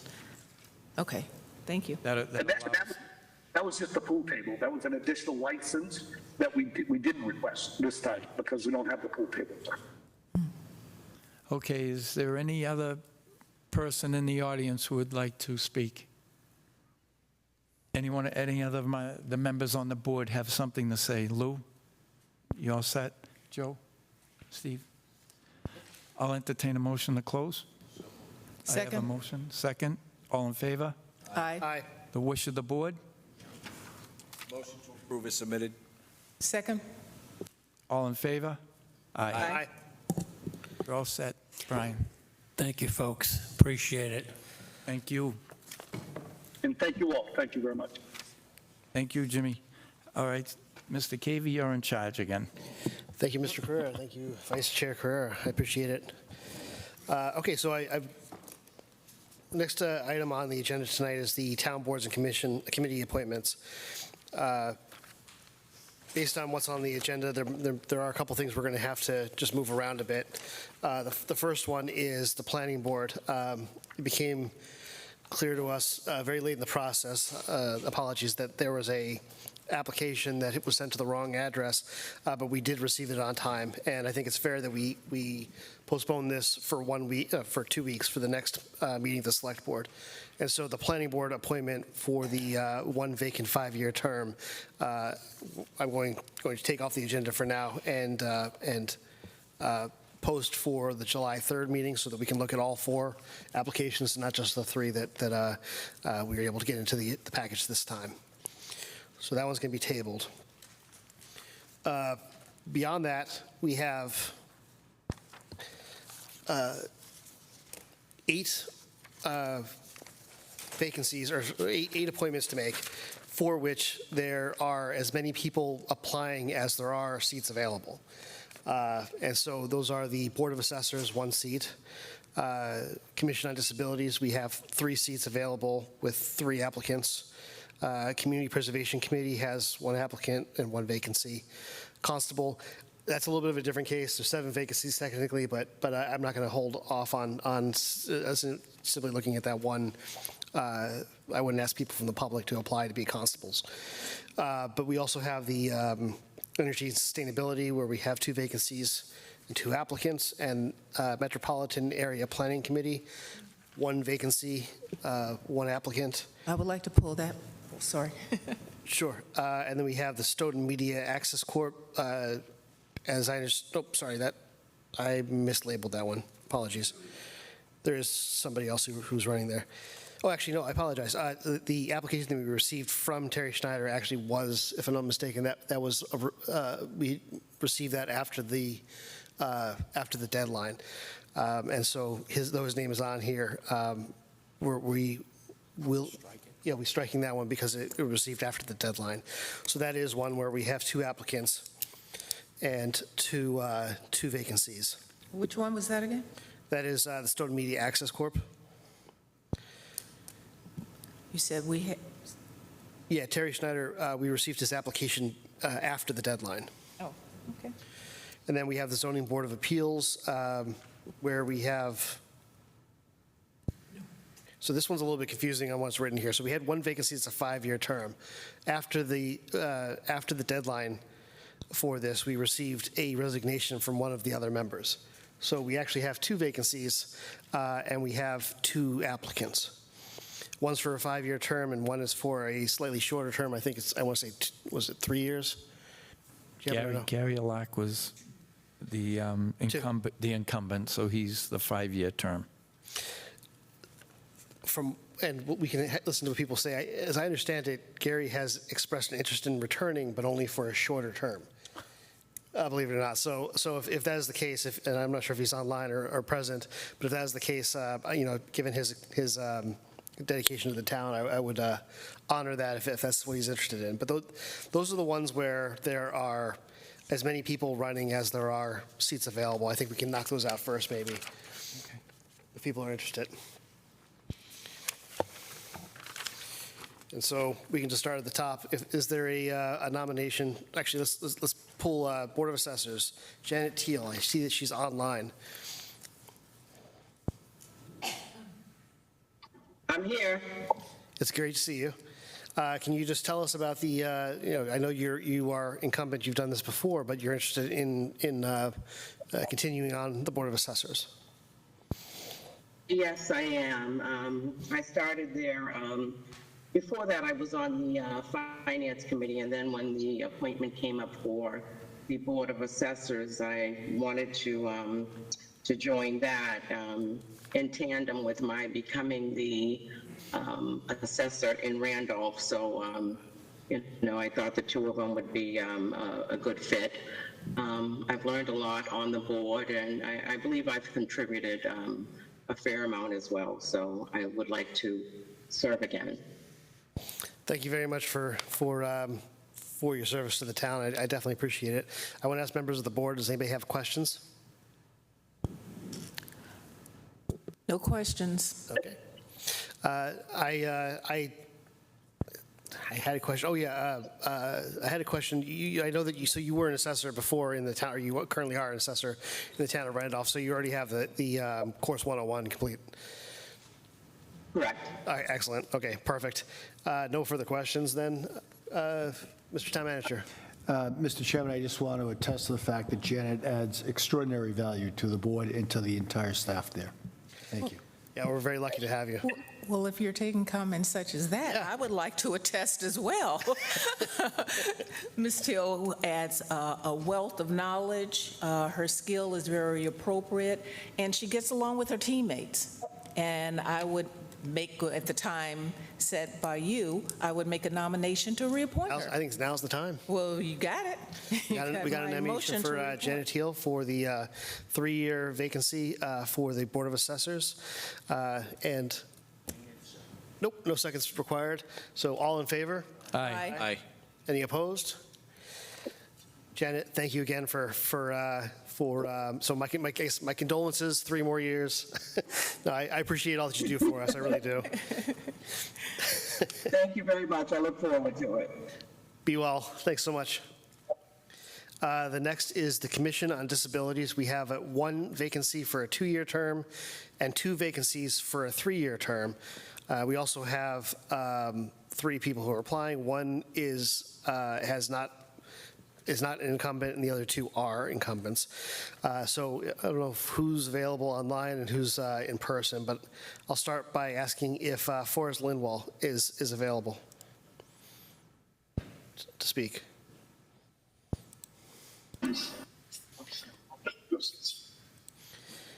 Okay, I don't see him, and so I'm going to move on to the next, Ann Meter. I'm here. Hi. I'm Ann Meter. I'm an incumbent. I've been serving on Stoughton Disabilities Commission in the role of vice chair for the last 5 years. And so I would like to continue on. Thank you very much. I'm also going to, I guess I'll ask if anybody have any questions. Mr. Cheeto, Ms. Roberts, anybody? No questions? Yeah, Okay, yes, a thank you very much. question regarding process.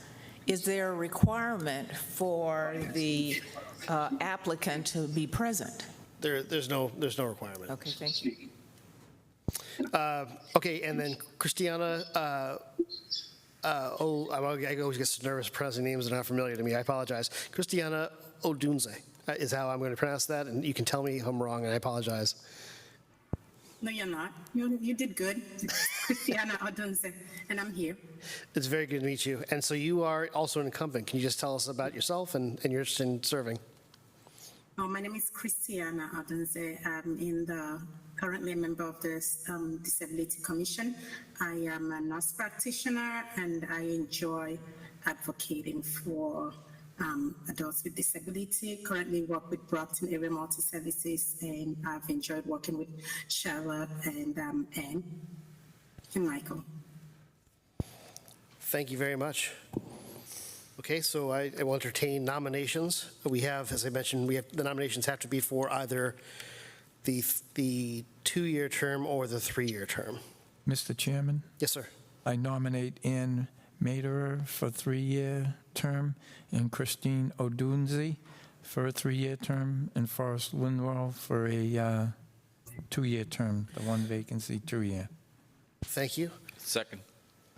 Perfect. So on that vote of Forrest Lindwall for 2 years, we can do this separately, but I'm just going to start by trying all three at the same time, and we'll see if it fails.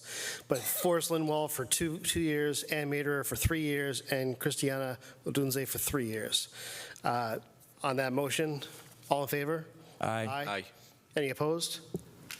No? Okay. So thank you very much, Christiana and Ann, and also welcome aboard, Forrest.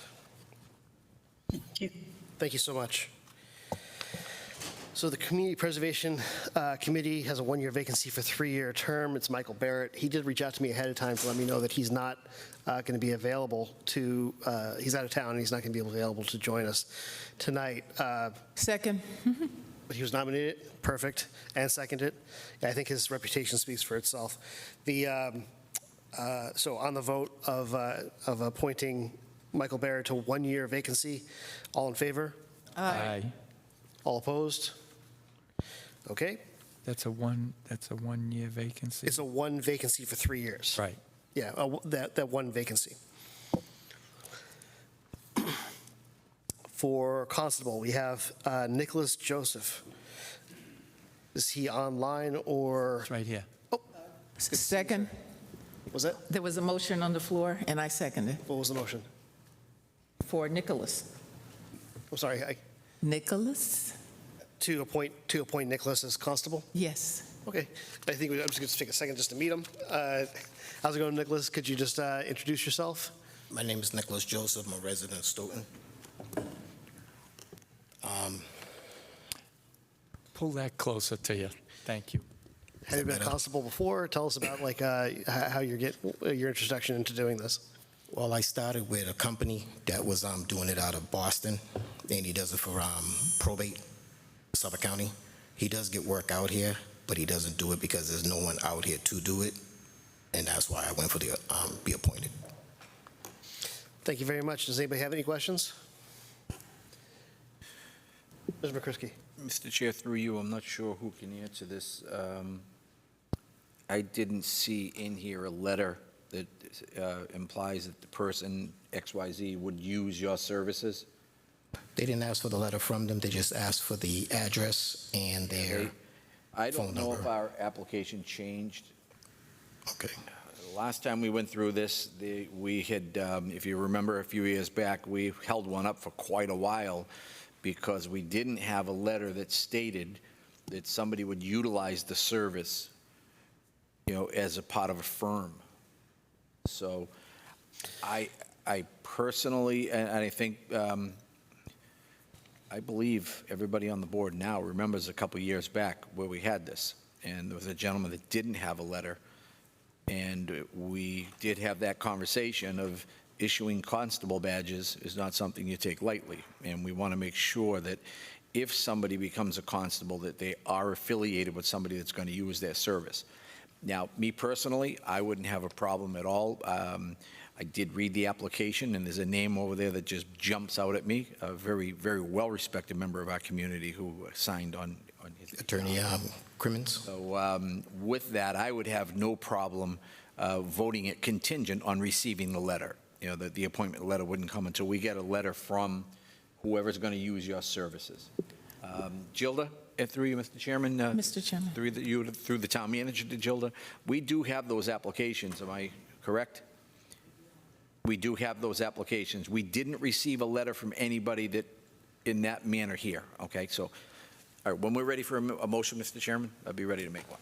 So, Ms. Roberts.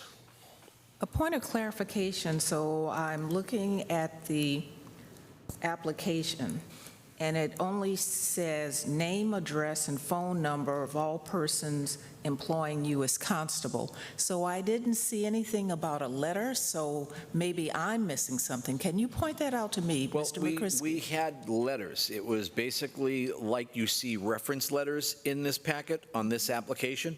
It was the same as somebody says, I need the services of a constable, if this appointment is made, I will use his services. And we had that before, and it went into a little bit of a process. So again, I'm just pointing out the last process that I have no problem voting for this. I'm not trying to hold it up, but I think we need to either say we're not going to require this letter anymore. I think it's unfair to the person that was here a few years back where we had to, and I know Gilda remembers it because she reminded me a couple times, you got to meet with this guy if, you know, we weren't linking up. So. But with all due respect, if it wasn't in the application, how would the applicant have known to satisfy that requirement? No, I understand that. I understand that. That's why I'm saying that I have no problem voting for this, but I want to get that same letter that we've asked. Now, if we don't want to have that anymore, that's fine. We make a motion and we say we don't, as a part of the policy, you know, we don't do it. But well, I guess just to restate, if we're going to hold the applicant to a standard that he didn't know anything about, I understand. That's a little unfair. Well, again, it's what we could do is make a motion to postpone this meeting now and go back and say get the letter like everybody else has. Well, there's already a motion on the floor and it's been seconded. Yeah, but again, the motion can lose. It's a very quick fix. We can vote for this and say bring the letter in. Can I ask a question? Unless it doesn't exist. Did we change something and I'm wrong? Somebody pointed out to me.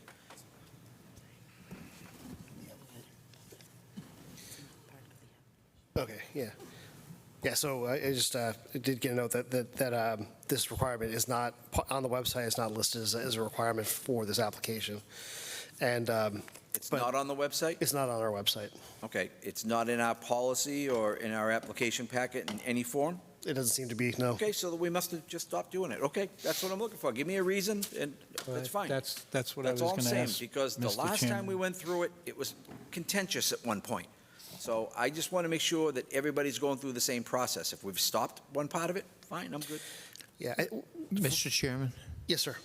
To see if we can help out on this,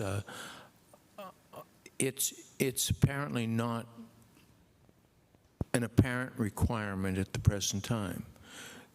If we vote in favor of this, which I would do, that doesn't mean that we couldn't require it in the future. I think what we need to do is figure out what is the value of having that other letter, and then make sure that we get the paperwork squared away so that when we deal with this in the future, we do it the way we all want to do it. So I would move ahead and vote in favor of this. I mean, I made the motion to do that, but I don't think that just because we vote one way or the other on it, that we can't make it the way we want it in the future. Yes, and further, Mr. Chair, I would make a motion. I move that at a future date, we put this on the agenda and review the policy for constable, so we can put everything in one place that we want to abide by, because that's my motion. Thank you very much. Mr. Carrera. Thank you, Mr. Chairman.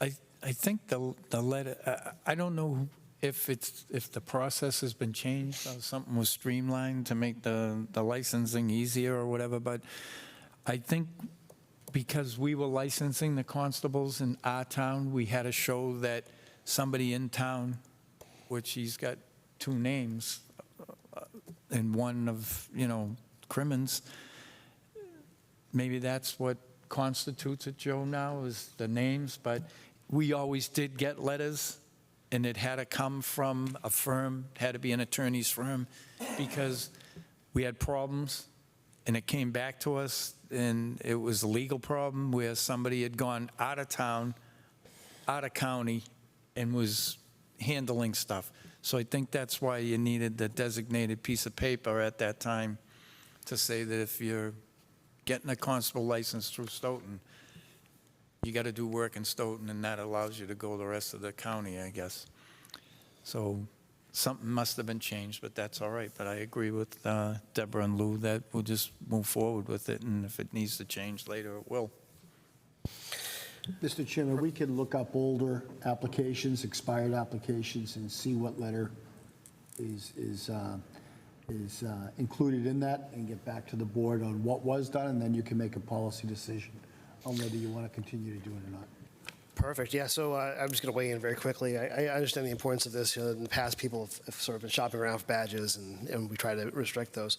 Mr. Joseph, your credentials are excellent, and so I think the will of this board, if you were nervous at all, I think we all very much appreciate your willingness to serve the town, and I don't think they're going to have a problem here. But thanks for being patient with us as we kind of work through making sure our processes are better.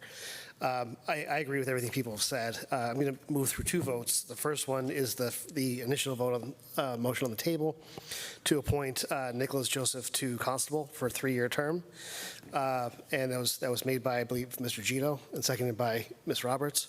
And so on that vote, all in favor? Aye. All opposed?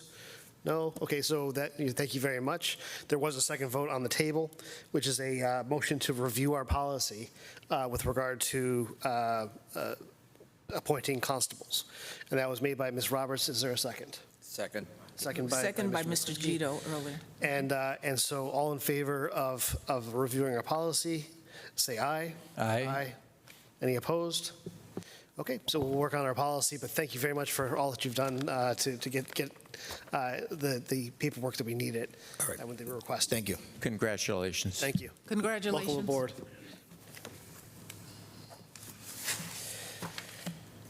So the next appointment that we're going to look at is the Energy and Sustainability Commission. There's 2 vacancies, and there are 2 applicants. Both of these are for 3-year terms. The first applicant is Tamisha Civil. I'm not sure if she's in person or online. I'm online. Good evening, everyone. Welcome. It's good to see you. I know this is for your incumbent, so this is for a reappointment. Just tell us a little bit about yourself and your interest in working on this committee.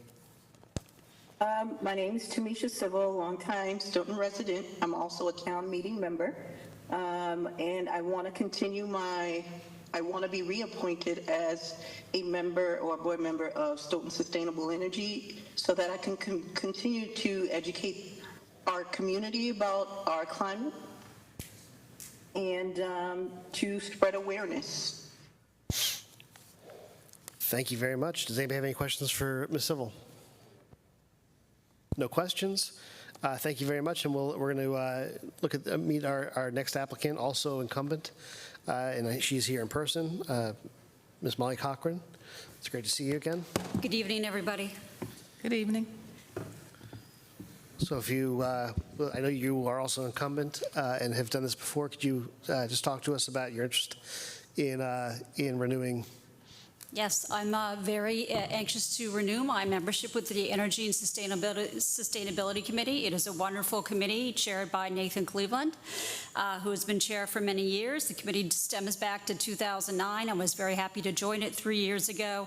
I have been active in promoting and working on a number of public education events. We participated in a Brew Fest, which also involved a lot of sustainability vendors. We had an event at the library for Earth. We've had 2 Earth Day events. The first one was about climate change and things you can do to impact climate change. The most recent one was about sustainable landscaping. We had a landscape architect here from the Ecological Landscapers Alliance, who was fabulous, but it's a really great group to work with. They've also done I'm going to say the words wrong, emissions inventory for the town as well, to update what the emissions are for the town. So, and also I am the appointed member of the Sustainability Committee as appointed to the Climate Action Plan Committee. So that's the role that I've also fulfilled. Excellent. Thank you very much. Do you have any questions for Ms. Cochran? None? Motion to appoint both, please. Okay, motion was made by Ms. Roberts and was seconded by Mr. Gito. All in favor? Aye. All opposed? Okay, thank you very much. Thank you, everyone. Appreciate it. Thank you so much, Tamisha. Thank you very much, Molly.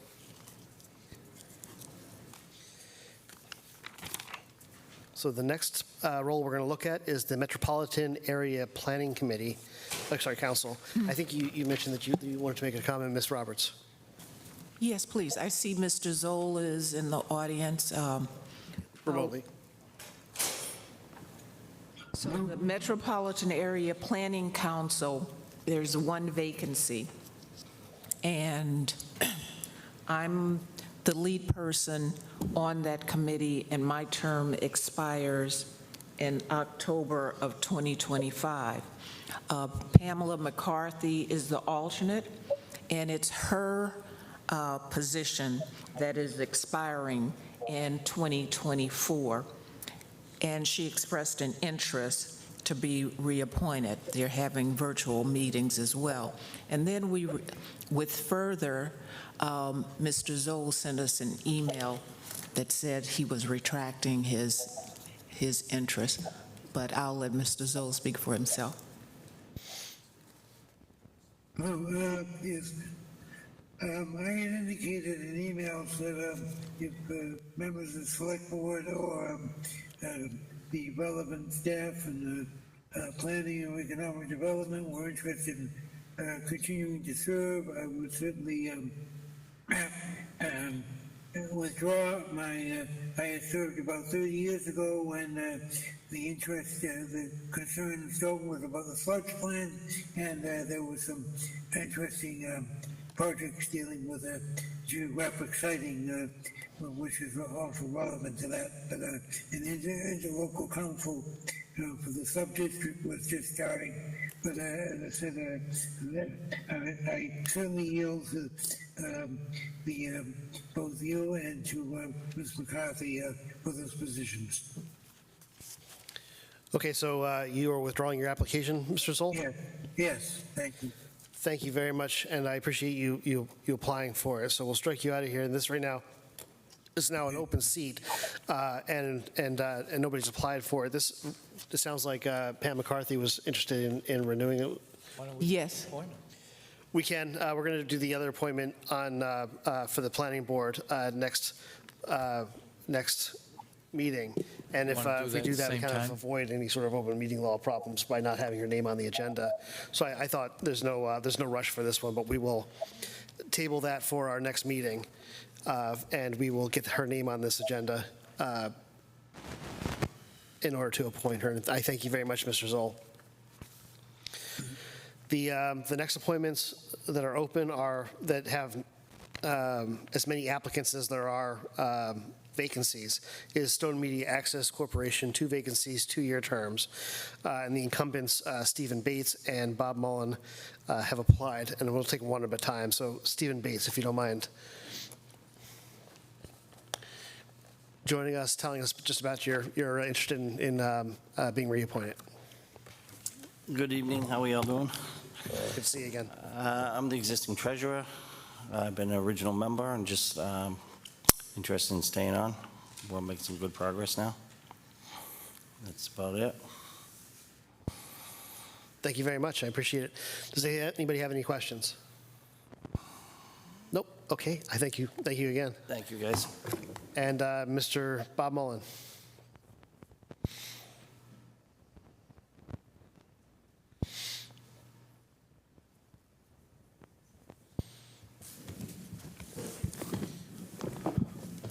Always great seeing you, sir. The power dynamic has changed. You know. Good evening to the board members, town manager. Yeah. Good evening to everybody. I'd just like to ask that you please appoint me to continue. We have a great team of board of directors. We have Peter Brown, Dave Laurie, Gina Cole, and obviously just got really familiar with Steve Bates. We have really great SMAC employees, and Anya Zulolnik is our station manager. And I think we have a great relationship with the town of Stoughton, the town manager, the select board members, and the residents. We're doing a lot of great things there, you can see. And I'd like to just be able to have the opportunity to continue what we're doing. So I appreciate if you could consider for my reappointment. Thank you so much. Does anybody have any questions? No questions. Motion to appoint both, please. Okay. So the motion has been made to reappoint. You said both? Both. Both. So Stephen Bates and Bob Mullen. Yes. All in favor, say aye. Aye. All opposed? Thank you all very much. Appreciate it. Thank you very much. And the last board upon which we have as many vacancies as we have applicants is the Zoning Board of Appeals. This is where we have one vacancy for 5 years. And could you remind me again, gentlemen, how long is the second term? 2 years. Okay, so we have a 2-year vacancy and a 5-year vacancy. Vacancy. The first applicant is Gary Alacqua. Is he online or in person? Nope. Okay, so then the next is Emil Barbosa. Either online or in person. I think I actually see him online. Emil Barbosa, are you able to hear us? Yep, I'm able to hear.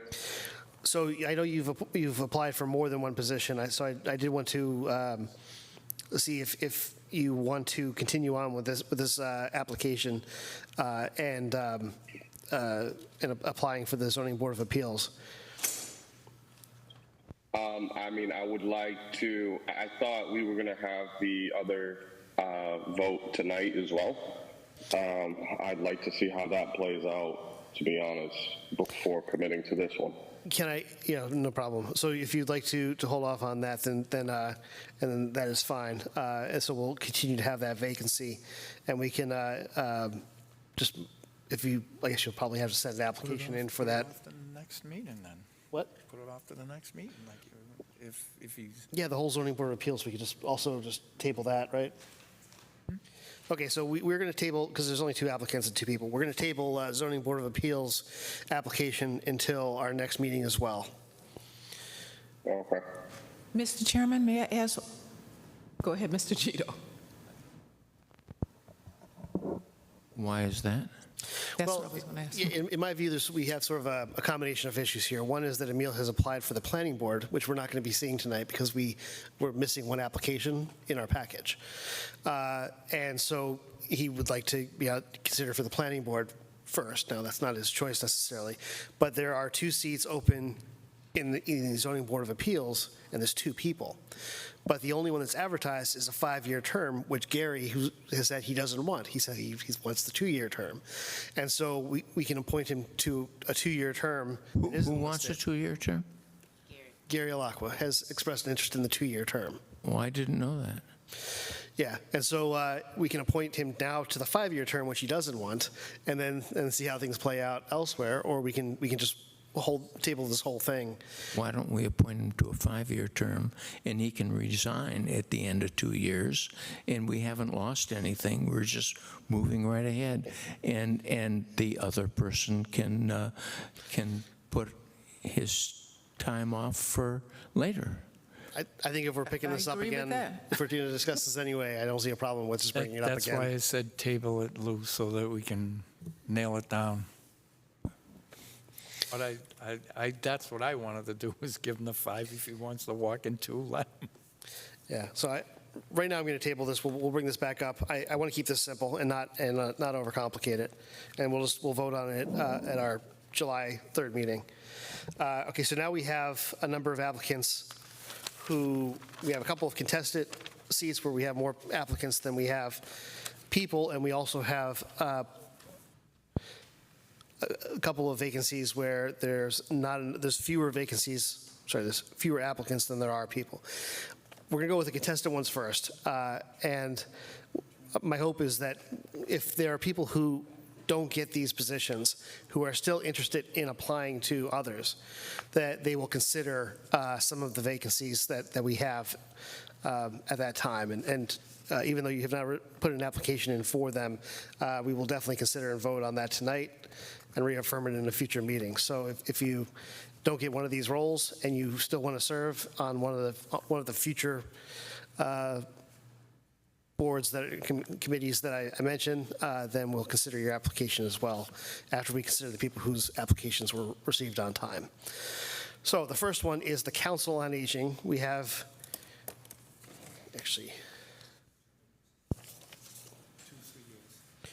we have 2 that are for 3 years.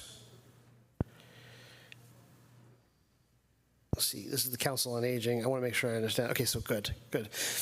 So yeah, we have 2 for 3 years vacancies, and we have 4 applicants. My understanding, and I do want to bring them forward, is that one of the applicants, Brian Butler, has expressed perhaps an interest in withdrawing his application in that board. Sir, please come up, and if you feel comfortable.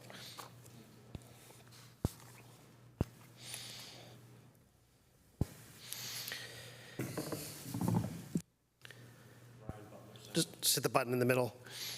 Thank you. Brian Butler, Central Street. Am I correct in what I've just said, that you are interested in withdrawing your application to the Council on Aging? Yes, that's correct, and receive consideration for the Culture Council. Perfect. So we'll add you right in there. So when we address that next, we will put Brian Butler in for consideration in the Cultural Council. Brian. Thank you very much, sir. We'll come back to the next one. So then we have 3 applicants for Council on Aging. The first is Jane Desberg.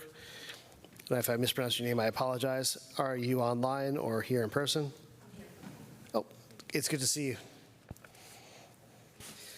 I know you're incumbent and you're looking for a reappointment.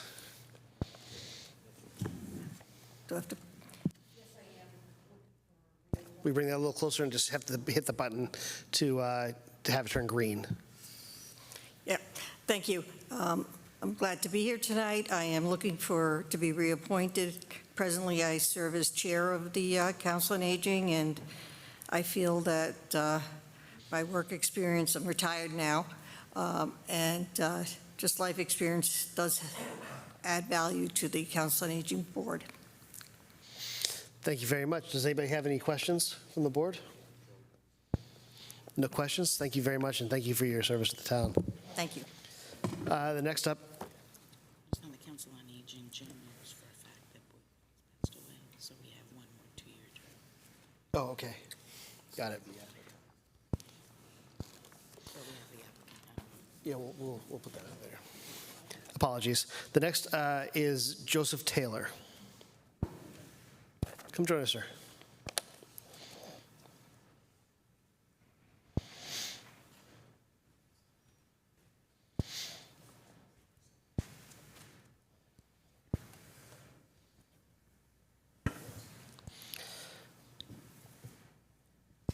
Is this on? You have the button. You just want it to look green, it to be green. So if it's green, you're good, which I think it is. Green. Okay. Could you pull it a little closer? Sure. Thank you very much. Pleasure to meet you, Mr. Taylor. Tell us about yourself. You are looking for an appointment, and you're not currently on the board, so you're looking to be appointed to it. Thank you. Well, I'm at a point in time where I have some time, and I wanted to see what else I could participate in at the town level. So I picked an area that I thought I had some interest and some background in. The Council on Aging, obviously, I'm retired. I'm pretty familiar with a lot of the, I think, issues that come with aging. And that's pretty much it. Thank you very much. Does anybody have any questions? No questions from the board? Thank you so much, sir. Okay. And the next is Mary Ann Walsh. I don't know if she's in person or available here. Got a letter from her. Yeah. Hello, this is Tom Walsh, actually Mary Ann's son. She's actually out of state today, but she asked me to join, just express her interest in staying on the board. Thank you. Thank you very much. We did receive an email as well that said that she was going to be away for the month of June on a road trip, and that she hopes it isn't necessary for her to be here in order to be reappointed, but she does express an interest in being reappointed. Okay, so those are the 3 members. There are currently 2 vacancies that we're going to consider. And so, does the board have any nominations? Mr. Chair? Yes, sir. I think it was just brought to your attention the other vacancy that we have. So we do have a vacancy. There's a member who's recently passed away. Yes, Boyd Wall's a very good friend of mine. Miss him already, but we could use that. We could fill that position without having it. We're here now. We have enough applicants. We could just fill that vacancy now because I hope Boyd comes back and says, get out of my seat, but I don't think it's going to happen. So I just thought we would save ourselves a step tonight. Okay, so is the board interested in appointing for a third seat? There's vacancy from a death in the family? Yeah? Yep. Okay, so in that case, we do have a third seat. I would like to ask a question. Yes. One gentleman withdrew his application. You're ahead of me. I'm going to ask him if he's interested in returning. So Mr. Butler, we do have a new seat, and we wanted to just know if you were interested in applying to that third seat that wouldn't impact incumbents, perhaps. By approach? Yeah, if you don't mind. Yeah.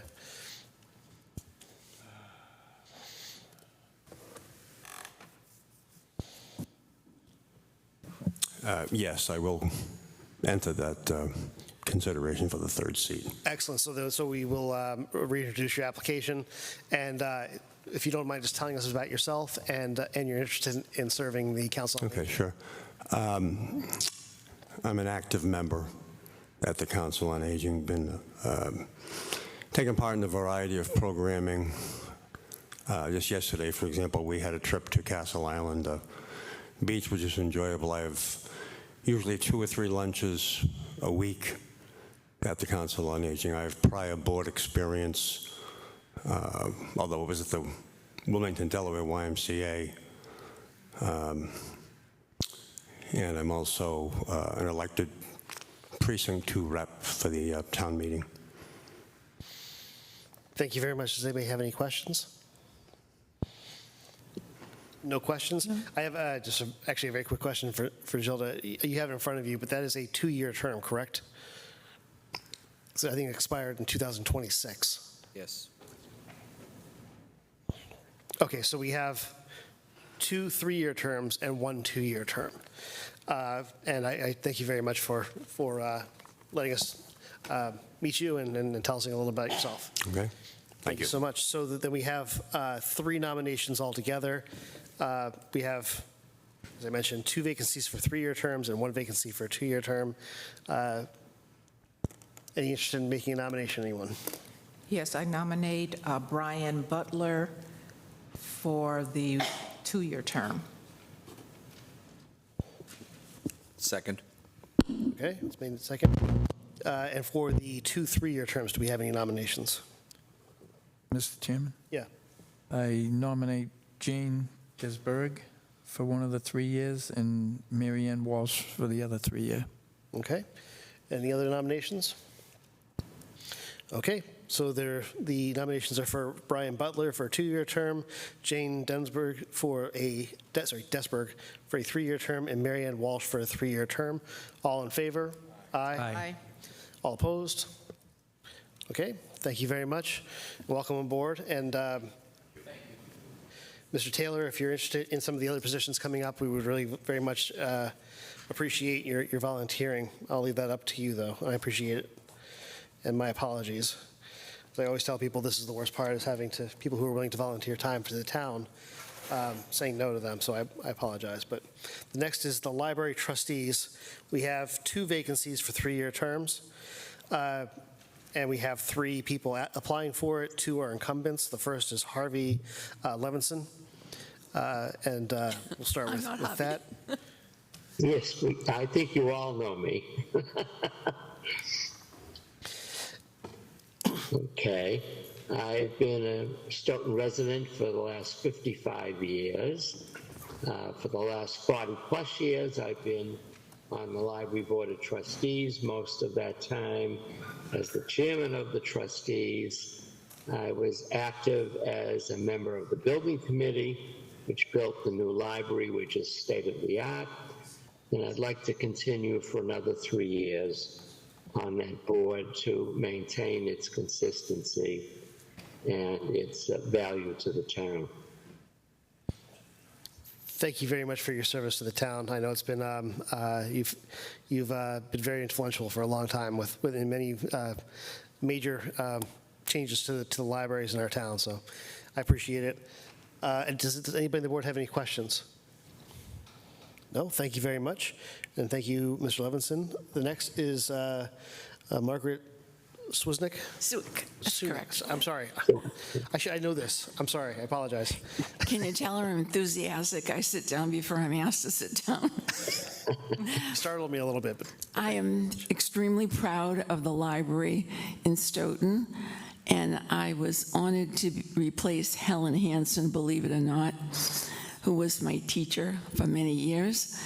I have taught children's literature at Mass Bay Community College for many years, and I've been affiliated with the library for the last 56 years.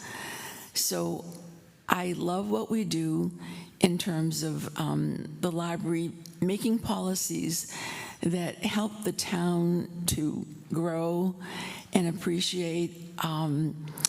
If they hadn't read before and they come to the library, they certainly have every opportunity. The staff is wonderful.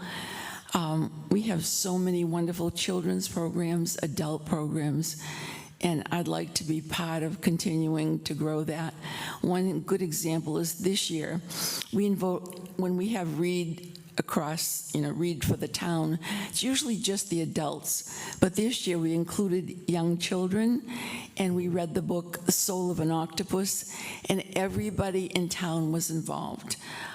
It was immensely gratifying, and I think we're going to try to do that from now on if the subject is appropriate, because it involved the entire town. It's just the most wonderful place, probably the jewel in the crown of Stoughton.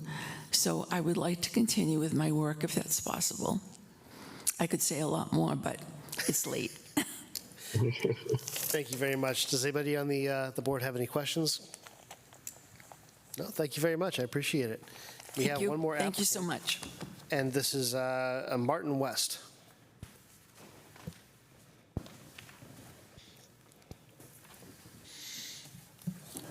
Always great seeing you, sir. Hope you're doing well.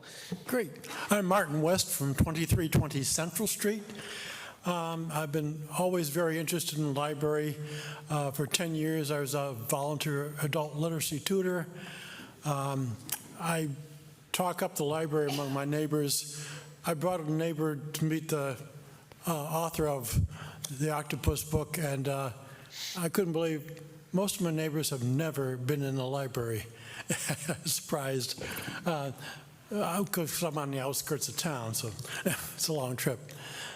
But I've been very involved in the library. I'm there a few hours a week, typically, and I'd like to help with the programs and policies of the library going forward. Excellent. Thank you very much. Does anybody have any questions or comments? No? Thank you so much, sir. I appreciate it. Okay, so we have, as I mentioned, 2 vacancies and for 3-year terms. Do we have any nominations? Yes, I nominate Peggy Suick, and I nominate Martin West. I nominate Harvey Levinson. Okay, so we have all 3 have been nominated. I think the way we're going to proceed is we're going to we have 2 seats. We're going to first vote on the very first seat. We were I'm trying to think of the best way to kind of do this. The best way to do it is to vote each person. Whoever gets the most gets the 2 seats. I think that's the way to do it. That's the way we've done it in the past. So we'll do it in the order in which people were nominated. So the first nomination was for Ms. Suick. And so, yeah, all in favor of Ms. Suick, say aye. Aye. So we have unanimous. So thank you very much, and welcome aboard. And we look forward to working with you for the next 3 years. So the next seat is, the next applicant was Martin West. For Martin West, all in favor say aye. Aye. Aye. 2? Okay, it fails. Apologies. The next up is Harvey Levinson. All in favor of a 3-year term, say aye. Aye. Aye. Okay, and we have, that was 4. Any opposed? Oh, aye. Okay. So that is 4-1. Thank you very much, Mr. Levinson and Ms. Suick. for volunteering. And Mr. West, apologies, but I thank you very much for your application. And if there's other roles here that you might be interested in, let me know. We could definitely use your time and your energy. I would like to thank you, and I will do my best to all of your support. Thank you so much. Thank you so much. So we are done with those. Back up to the top again. Now these are roles where we have fewer applicants than we have vacancies. So anybody who may also want to be considered for one of these, we will consider you after we've considered the people who applied, who sent their applications in on time.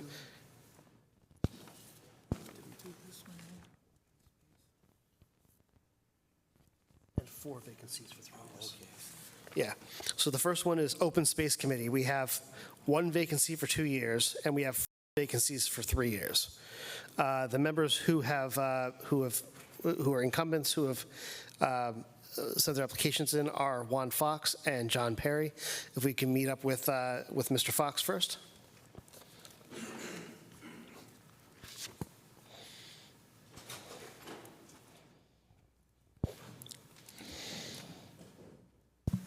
Welcome. Good seeing you again. Fox. Sir. Always.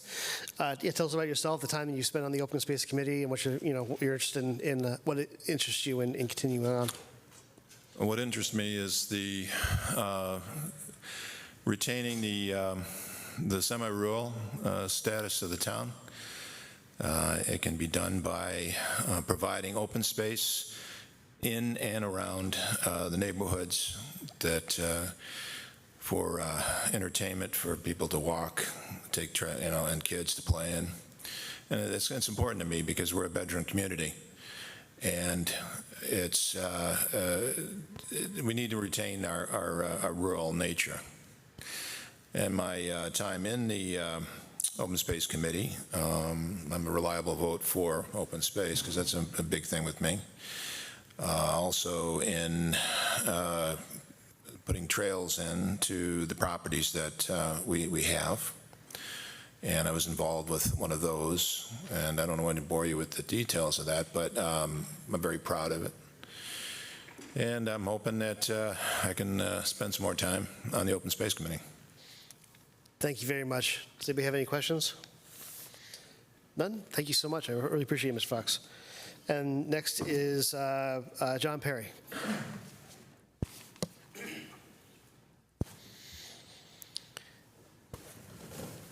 Thanks so much for hanging in there with us. I know it's getting a little bit late, but it's a pleasure to see you. That's Tell us okay. about your time on the Open Space Committee. I charge by the hour, so this is fine. I appreciate everybody's patience here tonight. So, John Perry, longtime Open Space Committee member, probably 8 or 9 years going on now. I love the board. I believe nicer towns have nicer green spaces and open space. Doesn't mean that I'm a tree hugger, maybe a little bit. My wife probably bigger than me. But I believe that we can do responsibly develop the town with redevelopment of maybe abandoned spaces that have already been cleared, things like that. I was a critical member in the review of the first open space bylaws that we worked with the law firm that the town had hired to go through those bylaws and making critical edits and addendum to that. Try to make every meeting for sure. And that's about it. I have a business in town, so I'm a small business owner. I support initiatives from the town, whether it's the Juneteenth, the MLK Day, or a townwide cleanup day. So I lend my talents and services to the town at a reduced rate to kind of, hey, I'm a town person, so let's go ahead and help the town out. So appreciate your support. I appreciate the longer positions. I don't have to do this in a year, but it's really up to the board and Mr. Chairman as well. So I appreciate it. And any questions? Thank you so much. Great. Thank you, folks. Really appreciate it. So we as I mentioned, we have 1 2-year term and 4 3-year terms. So do we have any nominations for either the 2-year term or any of the 3-year terms? Juan Fox and John Perry for the 3-year terms. 3-year terms. Okay. Second. Okay. So it's been made, the motion was made by Vice Chair Carrera and seconded by Ms. Roberts. All in favor, say aye. Aye. Any opposed? Thank you very much, gentlemen. I appreciate your commitment to the town. There are still some appointments. We have 2 3-year terms and 1 2-year term for the Open Space Committee, so I just wanted to offer if there's anybody who's present interested in that. Sir, come up. Hi again, Jay Mallon, 195 Perry Street. I am a recent college graduate. I just graduated with my bachelor's in political science. I served on my student government, where I did work with an open space committee on my student government, but I am also a resident of Stoughton, have been for 25 years, my entire life. And I have always enjoyed walking around the town. If you see me around town, say hi. But I just love to take a walk around, and I'd love to be considered. My experience with open space is limited, but I'm always willing to learn, and I have a vast experience with committee, Robert rules, governmental work, and governmental procedure. Excellent. Thank you very much for being considered. What was his name again? Jay Mallon. Jay Mallon, yeah. I nominate Jay. His name is also, he also was on the planning board. He applied there as well. So if you're looking for how his name is spelled, it's listed there. So Ms. Roberts is nominating Jay Mallon for a 2 or 3-year term. The longer one, the 3. 3. Okay. All in favor? Say aye. Aye. Aye. Any opposed? I had a question, but too late now. Oh. So, no, it's okay. I apologize. I was just, we still need strengthen the zoning board. And, I think with the neighborhood that Jay, we're practically neighbors. And I was going to ask if you'd be interested in one of the alternate spots on the zoning board. Because we've got to invest in the zoning board to have the alternates come up into, and that's not to say that he could still take an appointment there as well if that's something he chose. We need to strengthen that. Sir, come on up. If I may approach. Yes, I would be very interested in being an alternate for the Zoning Board of Appeals as well. Okay. You understand what the zoning board does? Yes. Okay.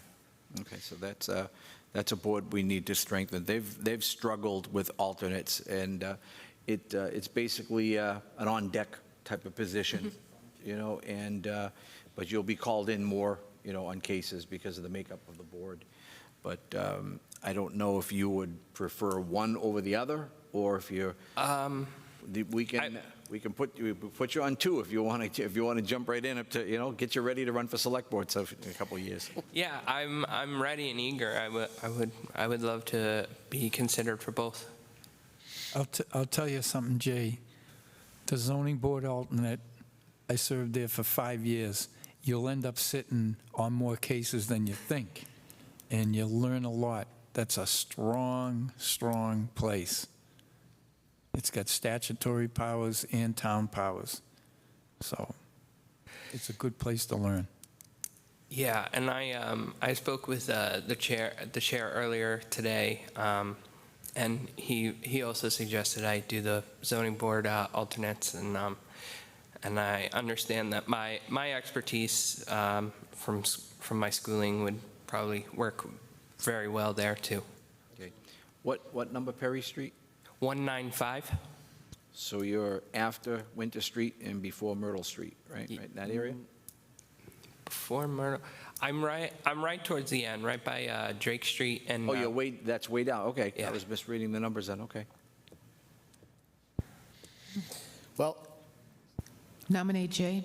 For the Zoning Board of Appeals alternate. Yes, please. Since you're here, yeah, that's great. Anything else you're interested? So look at the list. We'll give you another one. So all in favor, say aye. Aye. Mm-hmm. Any opposed? No. So yeah, my condolences to you too. You're going to be a busy guy, but I genuinely appreciate your willingness to donate your time to the town. If I may, when I was in college, I kind of learned the importance of community and how much that can mean and how much that can change everybody's lives. You know, I really understood, and you know, I studied politics and realized that civic engagement was so down. So I want to be an example and a pillar of change to increase civic engagement and to be a pillar in my community. I appreciate it very much. As a reminder, the open space is a 3-year term, and the zoning board of appeals alternate, they only come in one flavor. It's a 1-year term. So, And Mr. Cavey, I'd like to nominate Jay for town manager.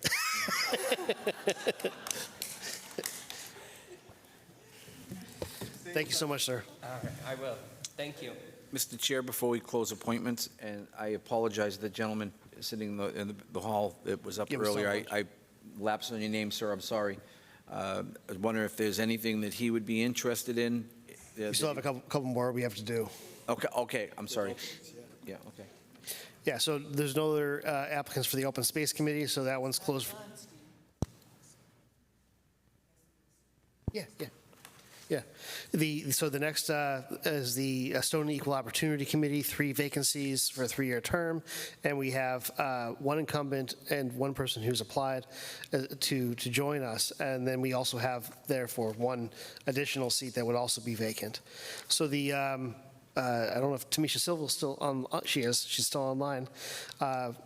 We did hear you from before, but tell us about your interest in the SEOC.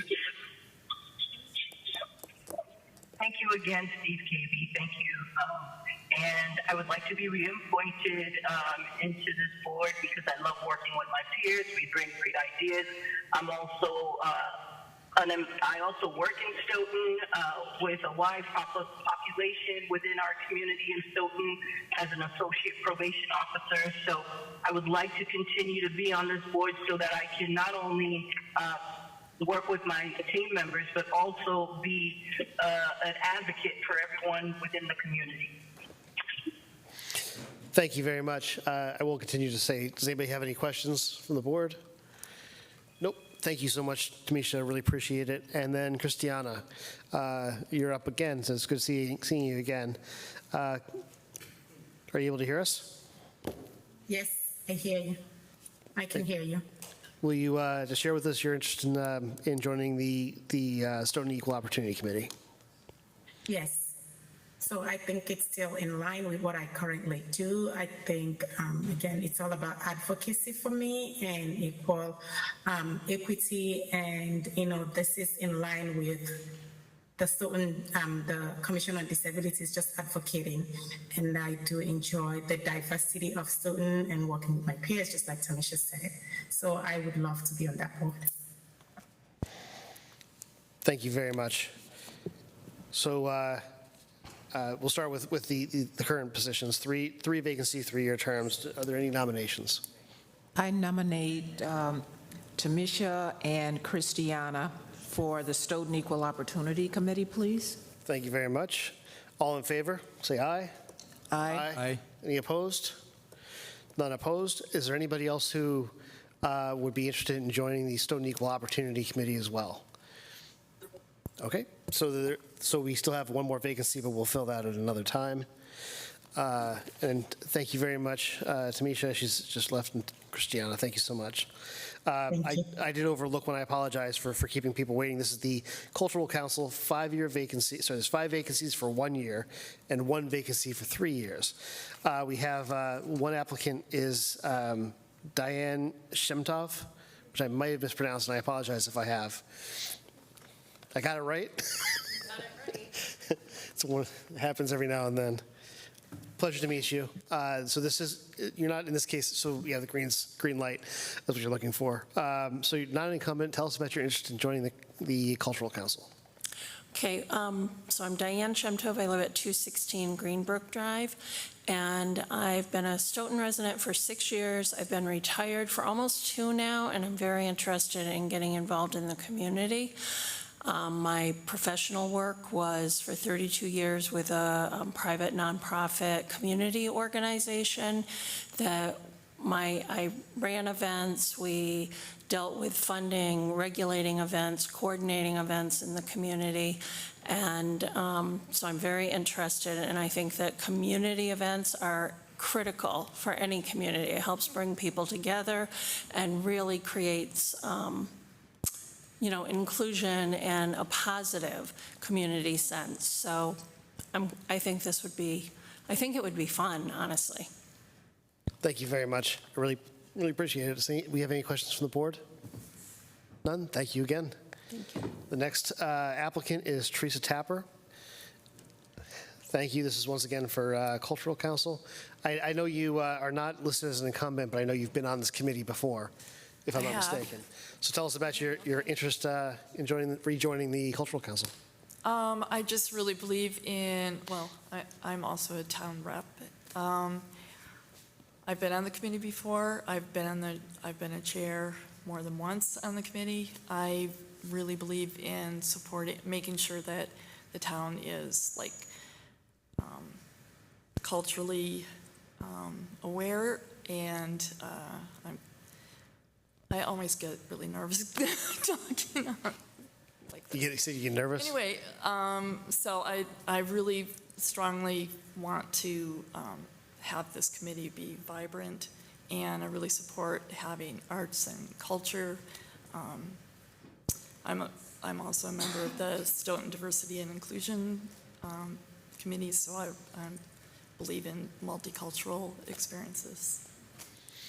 I get really nervous, sorry. You're among friends. Okay, I know. Does anybody have any questions? Mr. Chairman? We're good. Yeah, sir. Not a question, a statement about Teresa. We've been trying to reorganize the Cultural Council to manage all of the administrative requirements of the state. Teresa was kind enough to come in last week, work with me and work with Pam to try and organize things as a volunteer. So I greatly appreciate it. I think she'd be a great addition. Excellent. Thank you very much. And I would also like to say that I've worked with Teresa in the past, and she's a hard worker, and exactly what she says, that's what she does. So I would be in favor. Thank you. Quick question, comical one. You nervous? I am. Yes. I never see you nervous when I watch Smack. You do a great job on Smack. Oh. You don't look nervous there. Yes, I am. Teresa, thank you very much for all the work that you do for the town in every aspect of your professional life and personal life. You're always giving back, so thank you very much for that. And the last application was from Martin West.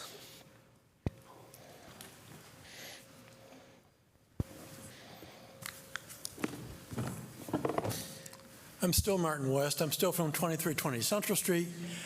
I was on the Cultural Committee from 2013 to 2016. I came in to apply for something else, but Cynthia led me to the Cultural Council back then. So after 6 years, I had to get off of it. Last November or December, someone from the State Cultural Council contacted me because our Cultural Council didn't have the minimum people required to make grants. So I was asked to sit in on the January meeting to choose where those grants were going. Otherwise, we couldn't make them. So I'm already partly functioning on the Cultural Council, so I might as well be on it. Want to make it official? Yeah. Anybody have any questions? No questions. I thank you very much, sir. Okay, so we're going to open up for nominations. We're looking for one is a 3-year term, and the remaining are 1-year terms. I have a nomination, please. Yes. I nominate Teresa Tapper for the 3-year term, and I nominate Diane and Martin for the 1-year terms. Thank you very much. Good to go. Vote it. Yeah, so all in favor? Aye. Aye. Any opposed? Thank you very much, and welcome aboard. We do have 3, I believe my math's right, 3 additional seats. Is there anybody interested in joining the Cultural Council for a 1-year term? So we'll re-advertise those, and we'll try and get some more people in. Thank you very much, everybody.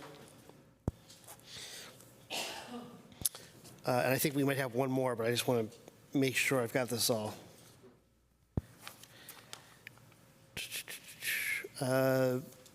I'll start by asking anybody else just beyond Jay Mallon looking to serve as an alternate for the Zoning Board of Appeals?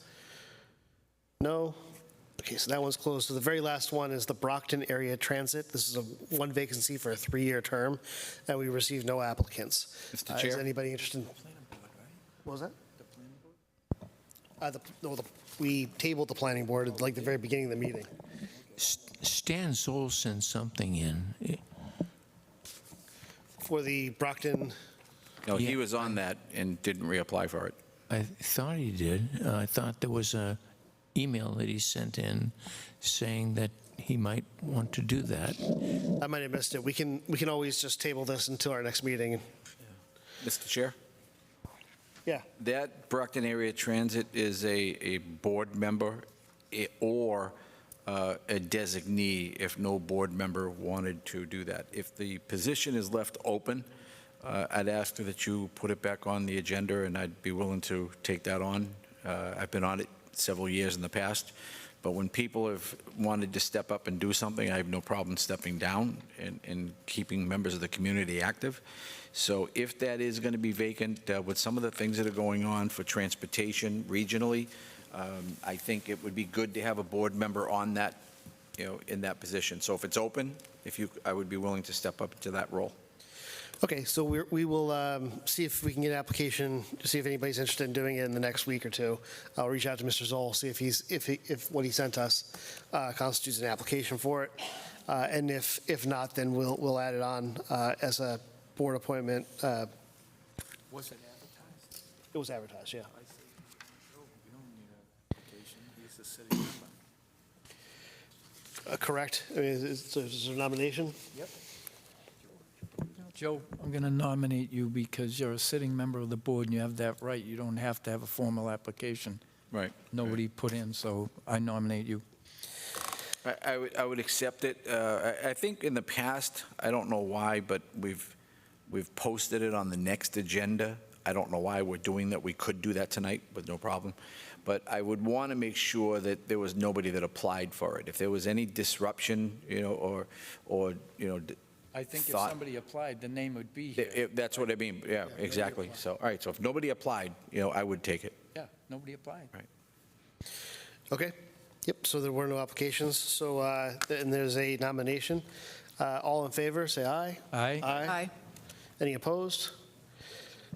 I'd be willing to serve on the zoning board, too, if you want me to.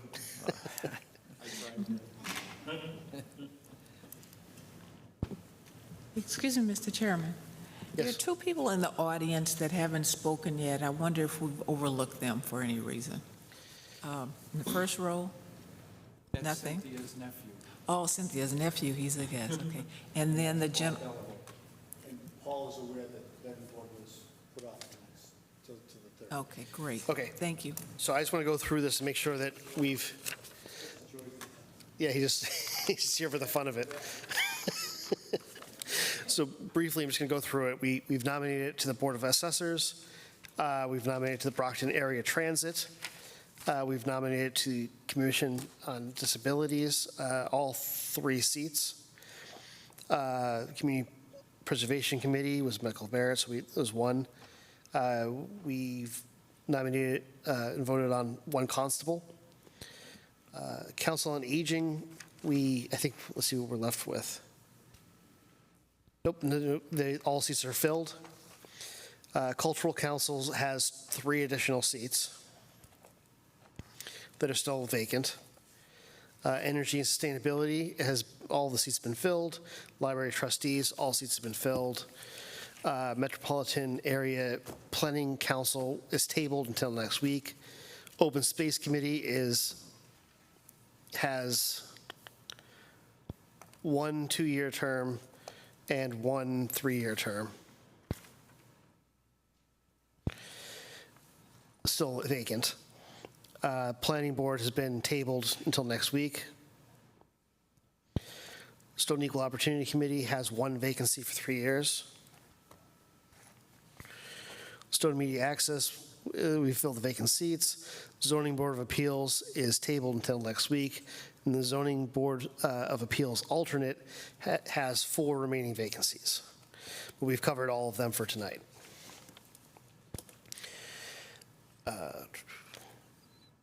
I will also mention that at our next meeting, what I'm going to ask members of the board to do, if they are willing and interested, is that some of the boards and commissions that we've appointed tonight, we may have less information about than we'd wish, knowing what they're doing, who's on there, what their outputs have been, maybe even maybe what their needs are from us, and we haven't really engaged them in a while.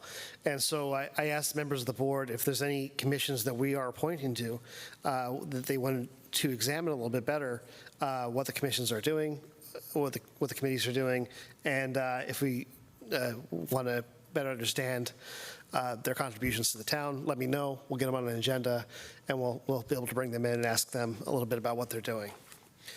And we will start doing that on the next agenda if I get responses back. Our last item on the public agenda is a request to add the following to the town manager's 2024-2025 goals. Oversee the delivery of a property master plan by Heber Senior Life. The executive summary includes the following description. During the annual town meeting that occurred in May 2024, representatives from Heber Senior Life committed to develop and deliver to the town of Stoughton a master plan for the property they own in Stoughton. Mr. Gito requested that the select board add to the town manager's goals for, this is to be calendar year 2024 and 2025, the oversight to ensure the town receives this report.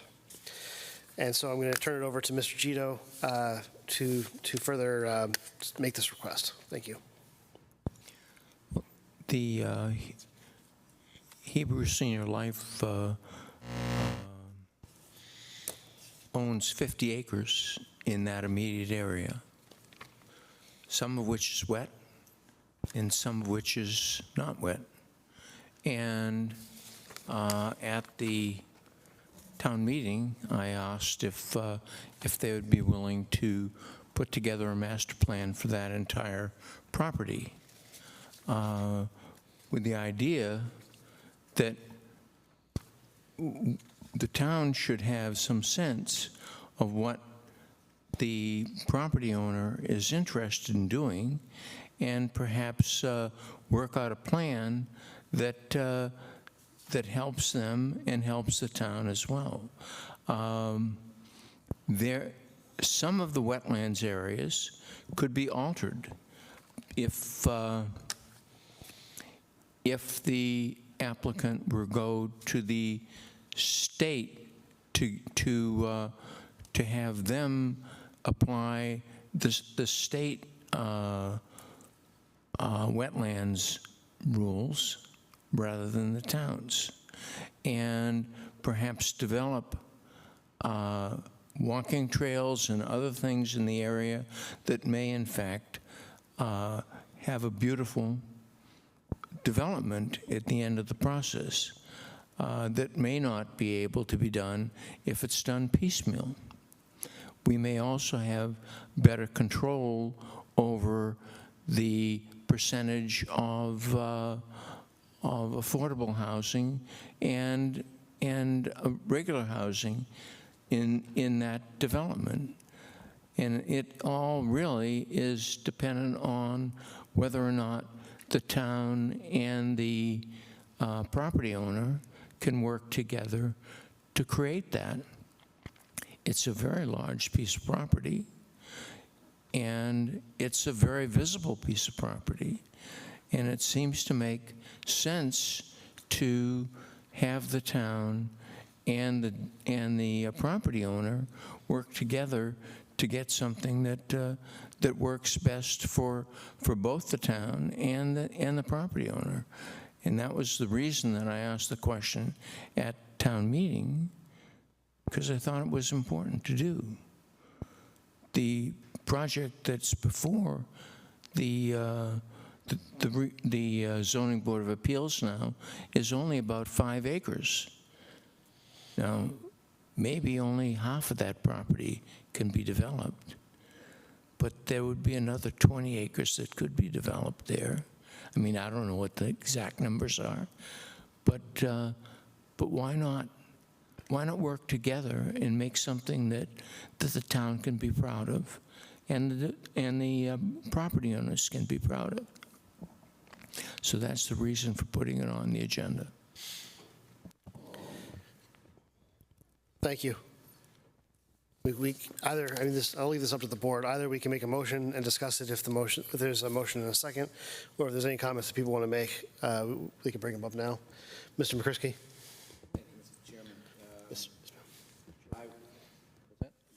Yeah, it's on, but I guess I'll have to talk right into it. I would not support this motion. I don't think it's the right thing to do to put this on the responsibility as the town manager. We have staff to do that. That's what their jobs are, planning.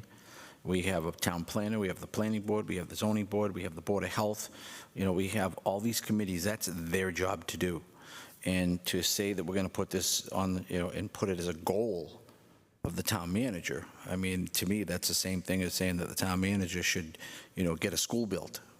You know, and it's just some things that I just don't think are within that realm, and I won't support this motion. Thank you. Ms. Roberts? Thank you, Mr. Chairman. With all due respect, Mr. Gito, I looked at Mr. Coulter's list of objectives, and once again, I was right in the middle of his review, his mid-year review, and I saw that he went above and beyond. Although we have not had his mid-year review yet, I do have it documented. And there are a number of things that we agreed that he was to do in the next year, so the short term and the long term. And when I say long term, I meant like 5 years. I don't think he has the bandwidth right now. Now, I could be wrong, but I'm just looking at a list of objectives that we gave him, and it's 21. And he has been successful, but there's still more work to do on these 21 objectives. We did have a strategic planning meeting last year, and we put, and the staff that reports to Mr. Coulter agreed to a number of those things. So I don't know if they have a lot of bandwidth to take on more. And we have to be mindful, or I am mindful, that they're the unexpected that comes up that they have to do, like the plumbing issue, you know, is always the unexpected. So I don't foresee this is a good time to do a master plan for that right now, with all due respect.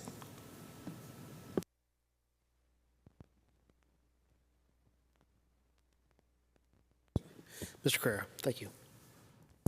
I don't think we should burden the town manager with this. This is a private entity.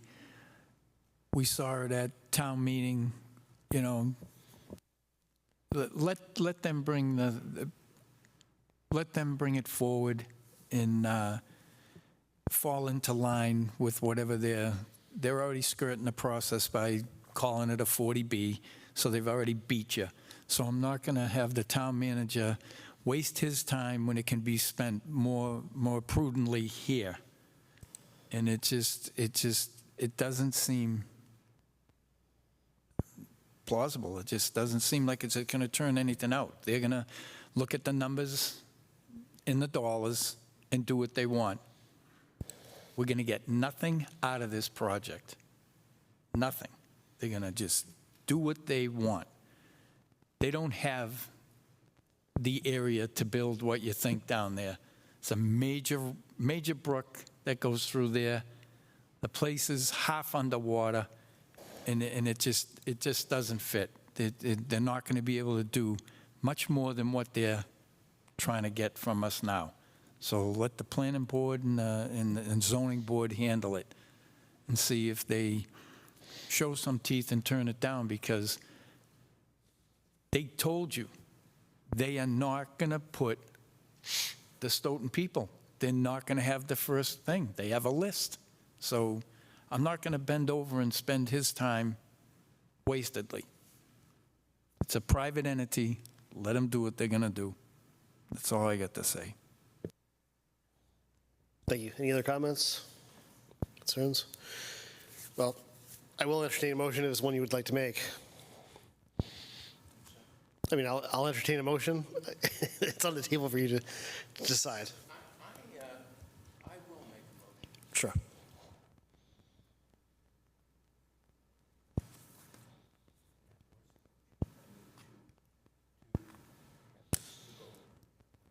Okay, so there's a motion on the table to request to add the following to the town manager's 2024 goals: oversee the delivery of a property master plan by the Hebrew Senior Life. Is there a second?